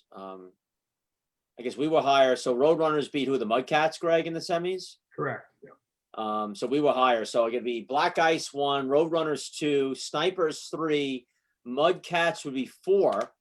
I think. Mudcats 4. Yeah. Mudcats would be 4, and then the quarterfinal matches. Envious would be next. Yeah, so you got Envious Rink Rat 5. It looks like Rink Rat 6, Alkali 7, Palma 8. And again, without the 3-point wins in here, it may be wrong, but those are the 8 teams in. So Iska, Liberty, Pure, and there were only 11 teams left. Those 3 teams didn't get in. And then you got the Border Cats want to get back in. Maybe the Shakers team from whoever. We've heard about maybe the Oakville team trying to get back in. We talked about we've talked on the pod, maybe a young team, of all young players I talked about maybe getting involved with. So there's a lot of options for that. Young but we all-star definitely don't team? want to go Young bigger than stars 12. team, So it's going to be tough to get in. That would be a really cool thing, like a young stars team, kind of like North America did. Yeah. That'd be pretty cool. But yeah, that's and that's what I like about that division, just because it's now, Connex and those 3 other teams, like, I'm not sure how you guys pick it, but now they have to basically perform at every tournament they go to when they play at, in these State Wars events, because Right. if they're not performing, then, why are you going to give them consideration? If they're not going to, place or whatever. So. And what makes it so tough is when a team doesn't get in, it's not like, let's just say, and I'm not saying this is happening, so I don't want him to get the wrong idea, but let's say Connex didn't get in. Connex Pure. Okay. Oh, Kevin's already messaging me. Hold on. But I'm saying Kevin's getting on a team, right? Is Kevin just not playing then? Is Aldrich just sitting it out? You know what I mean? Like there are guys on that team. Now maybe Dwyer jumps on Marsblade. Now they have two really good goalies. Apama. You don't know. Like they need a goalie. If Iska doesn't get in, their goalie Teed last year played really well. Is he jumping on a team? Is Belair's around jumping? So every team that doesn't get in, if the Snipers didn't get in, is Matt White just not playing? Oh, is Drake? They're jumping on a team. So every team just gets stronger by who's not in. Yeah, and it becomes a garage sale. Yeah, and it's tough. Yeah, it is, and because you look at a lot of those teams that might not get in. There's a lot of talent on those teams, and like you guys said, when that Rink Rat Liberty team joined with Inferno, that was the best, for them to win. That was the best decision, because they weren't gonna, if they would have took that team that they took tours or something, probably wouldn't have done as good as they did at State Wars or at the Palma Pro Division. And that was my suggestion to all these guys, because what happens is, and Greg will attest to this, is every year we get teams that want to get in and they send the rosters, and they're good rosters, but they're not Palma good rosters. And it's almost like guys revisit the same guys all the time, So we had thrown out there to Dennis Jelsic, to George Brown, to Liberty with Tim Davis or Anthony Merrigan, Inferno. Why don't you guys combine somewhere and strengthen your teams? Because you're not winning with your teams. Like you might have a top half, couple good guys, but then it's the depth of the division. Maybe your first line's good enough, but as your second line, your third line's definitely not good enough. Because you look at the Snipers and Black Ice and the Mudcats and Alkali and the Palma team, the strongest teams. They're the Roadrunners. They're pretty deep, three lines. So Inferno and Liberty joined together. Envious and the Rink Rat guys, Michigan and George Brown's Buffalo guys joined together and look at how well they played. And that's kind of what our they look like a good team too. They should have beat the Roadrunners that game. They blew that game. They've had two phenomenal games with the Roadrunners where they should have won. And that 3-1 with a minute left, Rob. You can't lose that game, right? So credit to the Roadrunners for coming back, but if Envious wins that game, just think how everything changes, 100%. I don't know if the Snipers play Black Ice in the semifinal then. Like a lot of things change if that game, and maybe Envious Rink Rat wins the whole tournament. You don't know. Yeah, we also get rosters, right, with like the same players on different rosters. It's like, Derek Schultz, for instance, like he's on like 3 different rosters that we're getting. Like, well, which team is he on? Yeah, so we gotta call them to see like what. I guess it just gets a little crazy sometimes. But well, I think what happens, Rob, is there's a guy, say, who just wants to go, so he tells everyone that asks him yes, figuring out whoever gets in, I'm on their team. And we're like, well, we can't do it that way because we're trying to balance these teams. All right, do I want team A or team B? And I'm looking at your rosters. So it's just a crazy format, but we don't want it to expand because the whole thing that makes the division great is not having those blowout games. So when you start letting more and more teams in, it gets that way. Yeah. So personally, I love the number 10. That's my favorite number for this division. Yeah. We've expanded to 12, especially with the international guys wanting to get in and whatnot. But that's the limit of where we want it to be at, is 12. Yeah, I think it's a perfect number. Like you guys, you only accept those 4 other teams. Those 8 teams are locked, and now those teams can, start building their team for the next year too. They can start figuring it out because they have a locked seed in. Yeah. So. Yeah, no, I agree there. Now back to Roller Dad. I saw you guys added Merrigan to the crew. Yeah. Great guy. Yeah, Ant's awesome. He, he's not a goalie or from Colorado, so you're changing the mold a little bit. Although he does play goalie. He does. Oh, that's right. Yeah, that's right. So we added Ant. There's a lot of stuff. Being in Colorado, us 3, it's kind of hard to have eyes in the East Coast when there's stuff going on. You guys are having tournaments, and it's like, man, I'd be sick if we can get out there. Well, we can't get out there. There's COVID, so let's Ant's always like, hey, I'll help. So.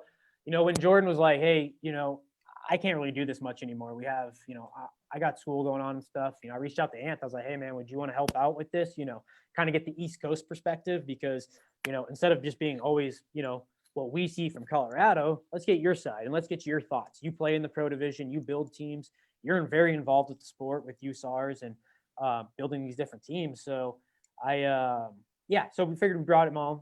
Great guy. I love his Philly accent.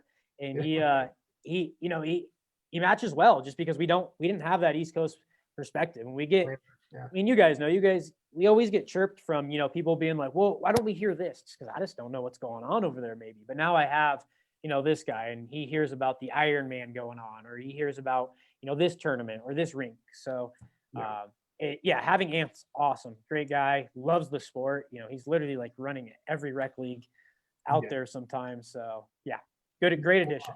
He's intense. He loves it, man. He does. He wears a lot of different hats. He's running leagues, running tournaments, and he's part of USARs and doing PIHA stuff. And, so Liberty stuff. So he's all over the map, but he does good stuff and he's perfect guy, perfect fit.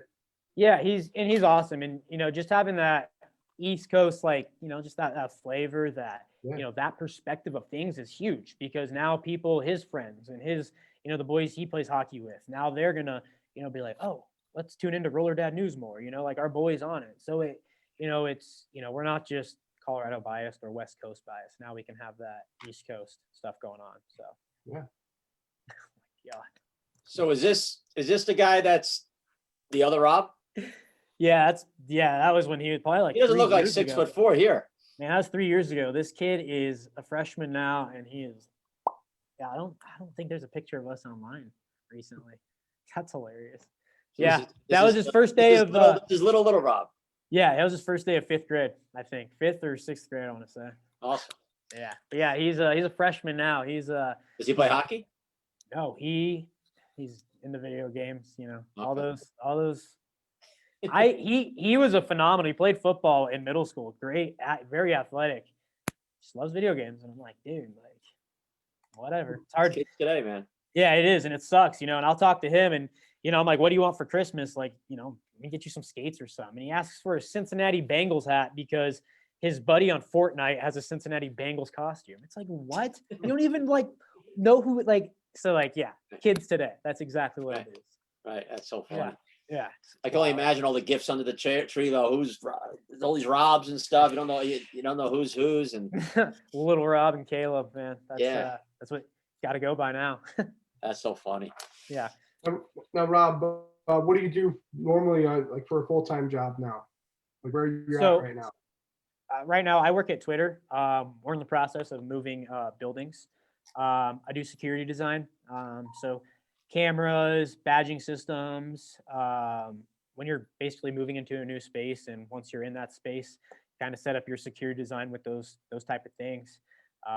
So we're moving into a new building. I have to meet a contractor over there soon, and basically just kind of have a blueprint over all the cameras and badge software where you badge in to go to different places in the building.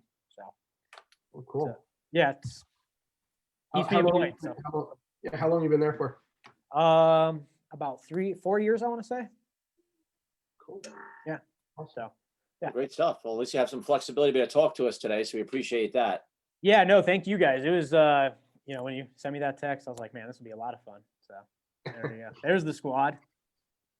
There it is. What's that? Is that Dexter? His Dex on the right there. Dexter. Okay. Yeah. That was a squad. That was a fun time. That was a good time out there. I don't think Dex made it to Mutt Lynch's. He was too busy wandering around the city that day. Yeah. I think he went and did his own thing. Yep. That's the crew. What was that? What was it called? Mutt Lynch's? Mutt Lynch's, yeah. That place was awesome. I didn't realize how short Rob was till I saw that picture. You guys told me to kneel. I was like, all right, I guess I'll. Well, it's the goalie. Goalie, yeah, lay down on the side there. I'm like 3'5". Stack the pads. Yeah, exactly. All right, Rob, we really appreciate you coming on today, taking the time to be with us. Obviously, love everything you do for the sport. It's so awesome everything you're doing for Roller Dad News. We're so proud to be not only friends with you, but partners with you in business here with State Wars and Roller Dad News. And we appreciate all the coverage you guys give, not just to us, but to everything in the sport, because obviously we're all about as well, just growing the sport all around the world. So thank you for everything you guys do. You, Kevin, Jordan, and everybody else. Now Anthony, yeah. and CJ if he's still involved, and Caleb. And chiming in on messages. every Rob, BB. Rob Jr., Rob Miniature, Rob. Yeah. All Rob. Yeah. Hey, I appreciate that. I have can I ask you guys a question before we go? Yeah, I was gonna ask you if you had any last words. Yeah. Oh yeah. So take you guys, instead of being in the Palma Pro role, being the the GM looking over everything, being the player. If you guys had to choose an award, you know, whichever award the most dominant team or most dominant player, I guess, who would you guys pick as the most dominant player? Unbiased, totally going from what you guys were there, experienced, and seen. Now, you basing that on just in 2020 or Yeah, it's just time, 20, or- just 2020. That's all it is. So this year, and that's why it's a weird year. So I'm gonna agree with Tim on this because we talked about it. mhm. So our MVP of State Wars in total, all in all, Tim, you wanna? Yeah, from the Palma Pro, if we gave an MVP this year of the whole tournament, we thought it was Keith Johnson from the Roadrunners. Yeah. He was our MVP of the division. He didn't win another championship game, obviously, but of the whole division. And I didn't realize it as much being there, but looking back, watching all those games, and I hope you enjoyed our playbacks with that stuff. But watching all those games, I didn't realize how dominant he played, and no taking away from the Roadrunners, but he truly was. If he wasn't their goalie, they don't get where they get and get through those games they got through. So to me, he was, and Greg agreed, he was the MVP overall of the Palma Pro division for sure. I like that answer. Goalie, you must like the goalie answer there. Yeah, I love it. Yeah, he's a stud, and he came out to Colorado with the Sting and watched him play, and getting to see him play and do his thing. You're absolutely right. He put the Roadrunners on their back in a couple times and kept them in the games, and that's a big reason why they were in the championship. He really stepped up. So yeah, I appreciate that answer. Yeah, and if I'm looking at the whole summer, the only other tournament was tours, and I wasn't there, but I was checking out the games and stuff like that. So I guess between those two tournaments, I'd be biased then with the Snipers, I guess, because the Snipers with Car Shield won that tournament. And then looking how guys played at Palma Pro, then I would look at like a Nathan Sigmund or a Jack Combs or someone, how well they played, I thought, in both tournaments there between those. Because like Travis Snow wasn't at State Wars, he was just at tours. Or if I look at Black Ice, then, someone like Billy Pascali or PJ DiMartino, who did very well at tours and also at the Palma Pro. So I guess those would be my guys, Pascali, DiMartino, Sigmund, and Jack Combs. If I had I didn't watch them close up to narrow it down beyond that, but between both, I thought those are probably the best all-around players. Yeah, Jack Combs, it's like he's such a threat when he's on the court, because no matter where he's at, if he's within vicinity of that goal and the puck's within him, watch out, because it's going to be in the back of the net. So yeah, Jack Combs, I don't know if you could use the word underrated for him, Greg, because obviously I think the word's out about him. Yeah. But I don't think, guys, I remember when he came to Slovakia with us, Rob, for World Championships, Joe Cook said to me during the tournament that he didn't realize how good Jack Combs was till that tournament. Because sometimes you don't see a guy as much with him every day. And he's, over time with the Snipers, become, he's always been good, but he's become great with the Snipers. And then in Barcelona 2 summers ago, him and Billy played together, which was just a phenomenal combination, because Billy's so good two-way and was getting Jack the puck. And Jack is just so good around the net and so big and strong. And on that smaller rink there, he was just so dominant. And, last year when we didn't have World Championships, Jack wasn't going to be able to play last summer because his wife was pregnant and then had a baby, and it was going to be the timing of it. And I remember Greg and I like, oh my God, like, how do you replace him? Like, there's no one else like him to replace him, the game he brings, there's so many guys that are like other guys, but he's such a unique player.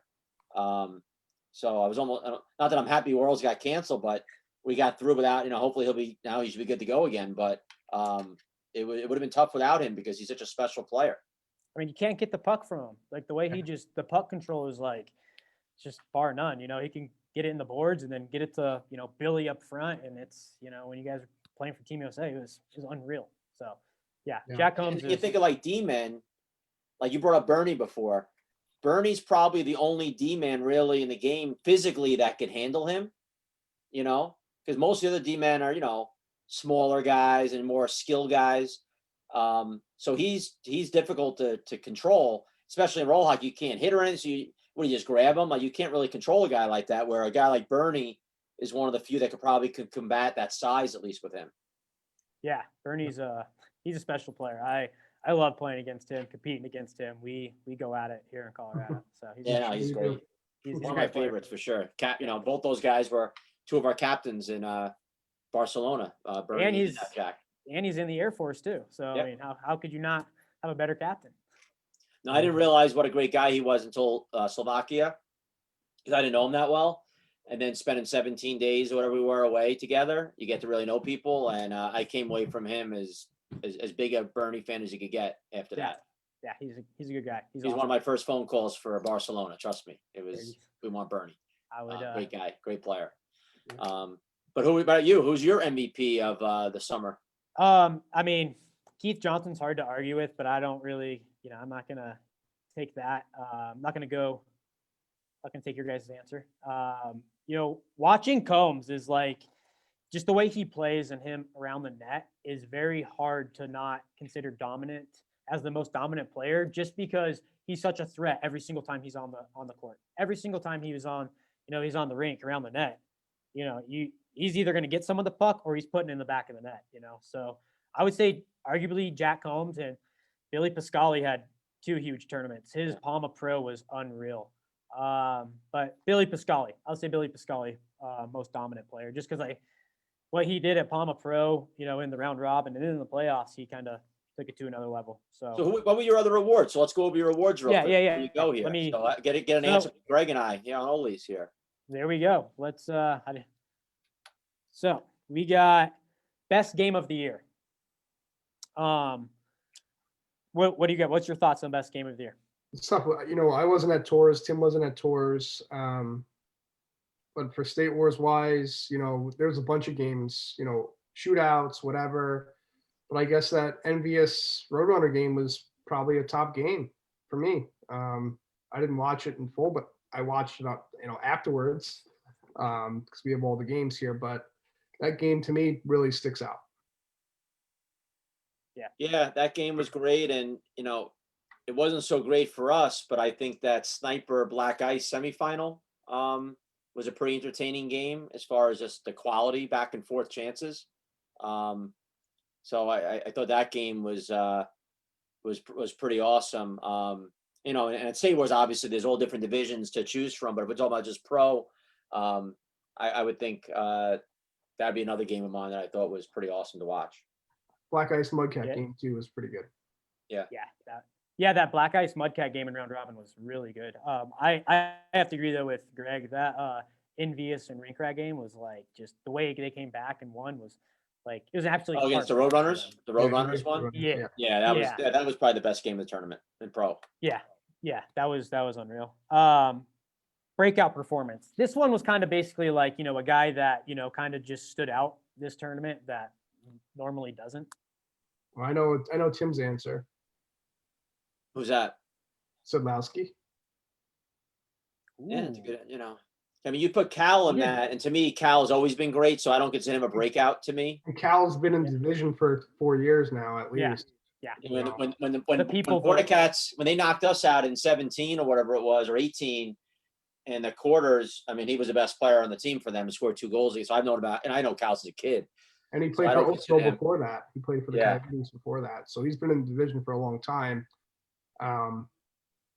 But breakout player, Sadlowski, I'd say he played pretty damn good. He was in the news too. Yeah, for a guy who is not known. Mayhew, I saw he was on the list. They won with Rink Rat that year. He was dominant. 2017 when he was on Rink Rat, he was dominant. So I don't think that's a breakout performance because he's been pretty consistent.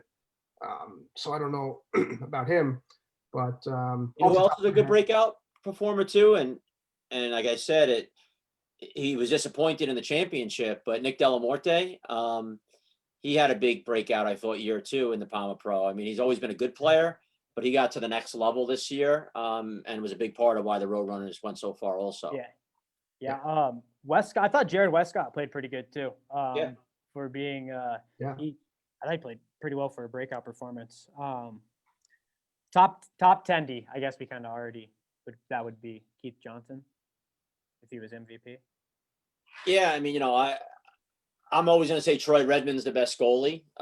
That's just me. That's my own bias. He's my goalie. So And I'm sure everyone will agree, right? But for what he did, exactly. With for this at state, if he was the MVP of the tournament, it'd be dumb to say he wasn't the best goalie, right? So, and you make an argument breakout. I don't know, is he a breakout performer too, Keith Johnson, this year? I don't know, but because when he played with Palma back in 15, he played great with Palma Cyclones back then when we beat them in the quarters.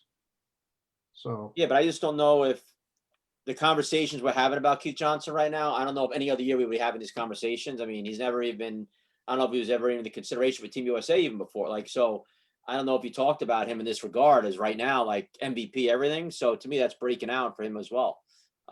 Big year for Keith Johnson for sure. Absolutely. Best uniforms. It's funny. I think you had every team but ours in that. Ours are old though. Yeah. Ours are from the year before. I like the Mudcat unis. Those were nice. I will say you have the best goalie in the setup with Redmond, and I mean, man, so filthy. I'm trying to think best unis. You had Alkali's new ones. Is it pro only? Yeah, we only did pro only just because. So I like those RDN ones are pretty sweet. Those were pretty sick. Should have threw that on there. I liked Enviouses though. I thought the Envious, they were very clean. Yeah, and I like the Lions uniform also. I thought they had a pretty nice uniform. Yeah. Mudcats were clean, I thought. Yeah, Mudcats look good. Mm-hmm.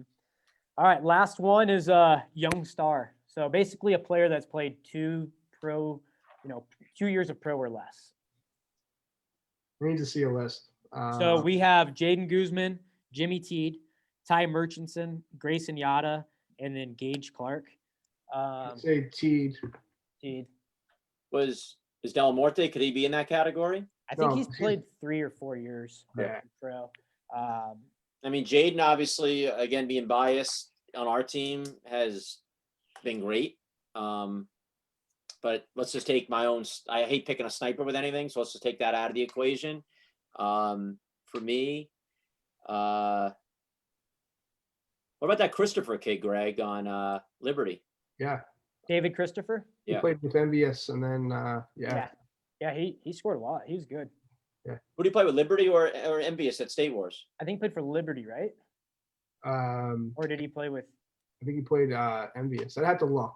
Okay. I don't think he was. I think he was at Liberty probably, but yeah. Jimmy Teed, he played unreal. You guys, I know you guys have talked about that in the podcast playing for ISCA, but he played really good. I was very impressed with him.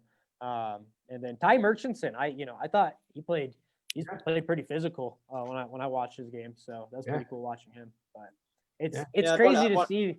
I want to see more from him before I put him in that winning an award like that. Just playing in one tournament, in the last 2 or 3 years. But Grayson Yada is always a good player. You mentioned him there. All good players. Yeah, there's so many good. That's a good thing. There's so many good young. That Liberty group, they got a few. I mean, like the younger Gerger's very good. He's been playing the last couple of years. What's their name, Greg? Austin, is it? Oh, Jared Gerger. Jared Gerger. He's a good player. That Christopher kid. You mentioned Gage Clark. He's pretty good. And they got some good young guys over there with that group. Trying to think. Even I know you mentioned him. He's been playing a couple of years now. I don't know if he would fall in this category, but you've covered the other day, Ethan Frank. I mean, sick. Yeah, he's only played a few years in pro. I mean, I'd put him up in there. I would put him up there as probably for Mudcats as their best young player. Yeah, breakout performance. I mean, yeah, he had quite a summer. Yeah, he's from Colorado. Yep. Yeah, originally, and then moved to Nebraska. Dave Frank, his dad is he's our state director for Nebraska. So been out to that rink running tryouts, Greg and I at their Skate City out in Nebraska, Lincoln. So good little spot. That's awesome. Yeah.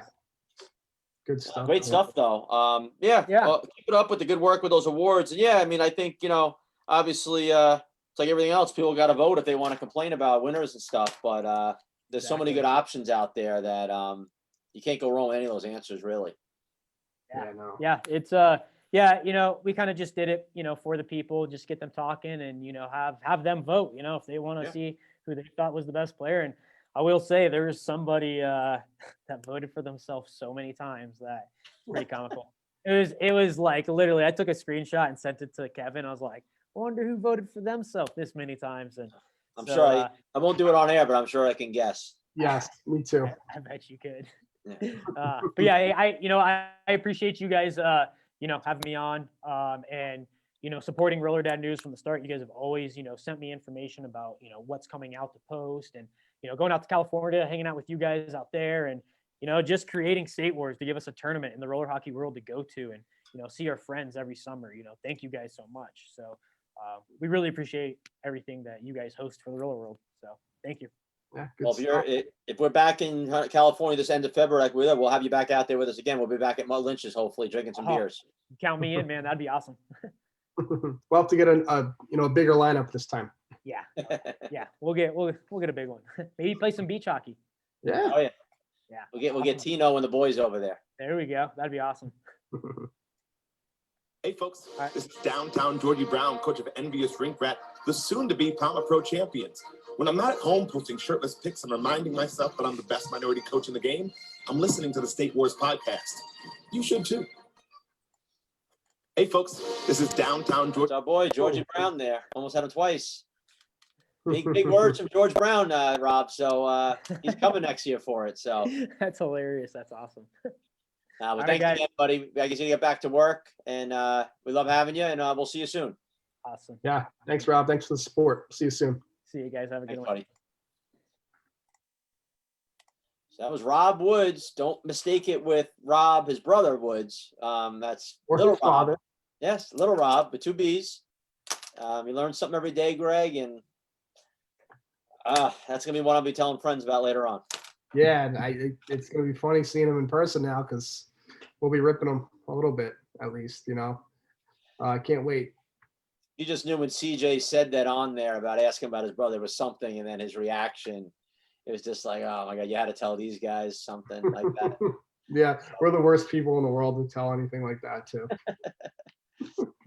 Great stuff though. But yeah, no, those guys, Roll Dad News, all of them. We've had Kevin Dwyer on before. I think the world of Kevin. He was, one of our goalies in Barcelona, gold Yep. medalist, world champion, no biggie. And Jordan Hampleton. He's sitting somewhere with a Yankee cap on, listening, hopefully. So they definitely do a great job over there. No, totally. I always tune in. Yep. I'm interested to see. I like to see the European stuff. Just for me playing out there at one point in my life, it's pretty cool to look back and just see who's playing where and what teams are dominant these days. And majority of the time it's the teams with the most money, kind of like the Yankees, right? Right. Out there it's always funding's different every year for each team, and so it's pretty cool to see what teams are getting better and better. So all good stuff. Yeah, I don't think people realize Greg, with one G, two G's actually, it's not together. But I don't think people realize how into the sport people are in Europe. Yeah. Like when we were at World Championships, for me, one of the funnest parts to me was every game that we played, just how many people were in the crowd from that other team and country and rooting against us. Oh yeah. I got off on that, and having the Italians or the Spanish or the French or the Czechs. I mean, people at home, unless you were there, you probably couldn't visualize it from watching the live stream, but there were so many people in the crowd from these other countries. And it's like a soccer game. Every goal scored, they're going nuts. And they had this one Czech guy in the crowd who was wearing a Czech jersey, and big guy, and he was just dancing around every game. And oh my God, it was just so fun playing those guys. And when we beat them, just to see him sitting down.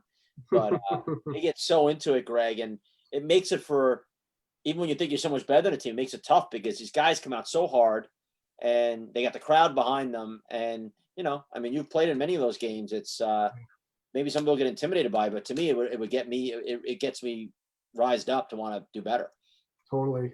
Love it. Love when people are against you. Yeah.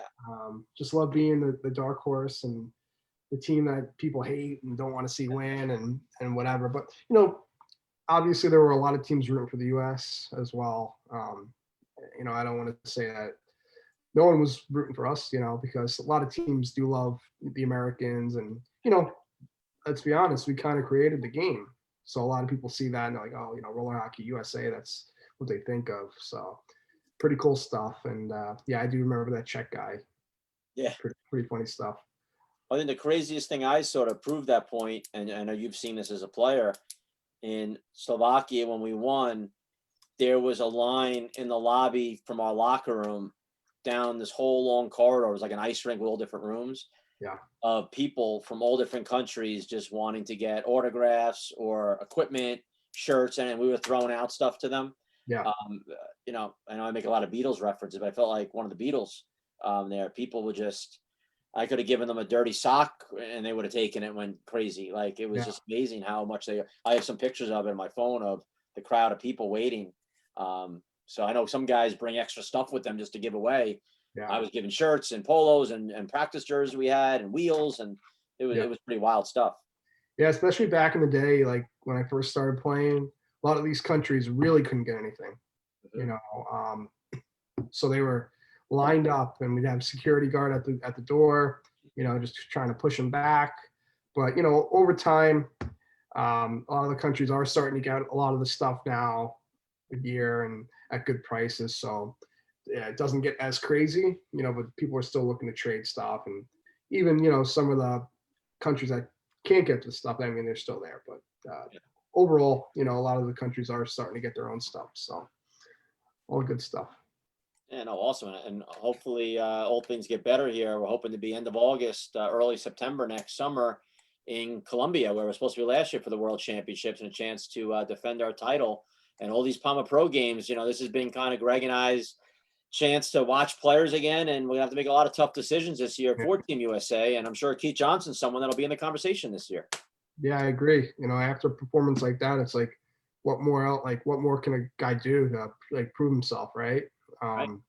It's tough, especially as a goaltender. There's only 2 spots open, and so he'll definitely be in the mix for sure. And along with a lot of different other players, a lot of younger players coming up, players we've mentioned, the Mayhews, the Kafuks, the Delamortes, the Halversons, the DiMartinos. I mean, there's so many guys out there that haven't been able to represent Team USA yet. It's just, it's a matter of where they fit and, chemistry, and how it is. It's tough. Size and defensive ability, it's tough. Yeah, it's just not, again, we say the same line all the time. It's not necessarily the best team. It's the right team. It's got to be the guys that fit in together and work well with each other. So it's not easy. But yeah, so great pod today. We'll be back next week. We'll probably have it on Wednesday next week, with Thursday being Christmas Eve. So we'll be back to wish everyone happy holidays next week. So have a good weekend, everyone. And for those out on the East Coast, enjoy this snow. And we'll bring on PJ Cavalla here to close us out here. And we'll see everybody next week. And gentlemen, this is PJ Cavalla, the voice of State Wars Hockey, and you are watching the SWH podcast, brought to you by Glass Half Full Productions. Thank you to all of our amazing sponsors: Mission Bauer, Chur, Alkali, La Beta, Rink Rat, Conix, Warrior, Monkey Sports, Yord Watches, Car Shield, Rocket Puck, Wraparound, and Top Shelf Targets. We look forward to seeing you all on the rink soon. We definitely do look forward to seeing everyone on the rink very soon, hopefully. And everyone have a good rest of the day and good weekend. And GT, good luck hunting later on. Hope you catch something this weekend, and we'll talk to you later.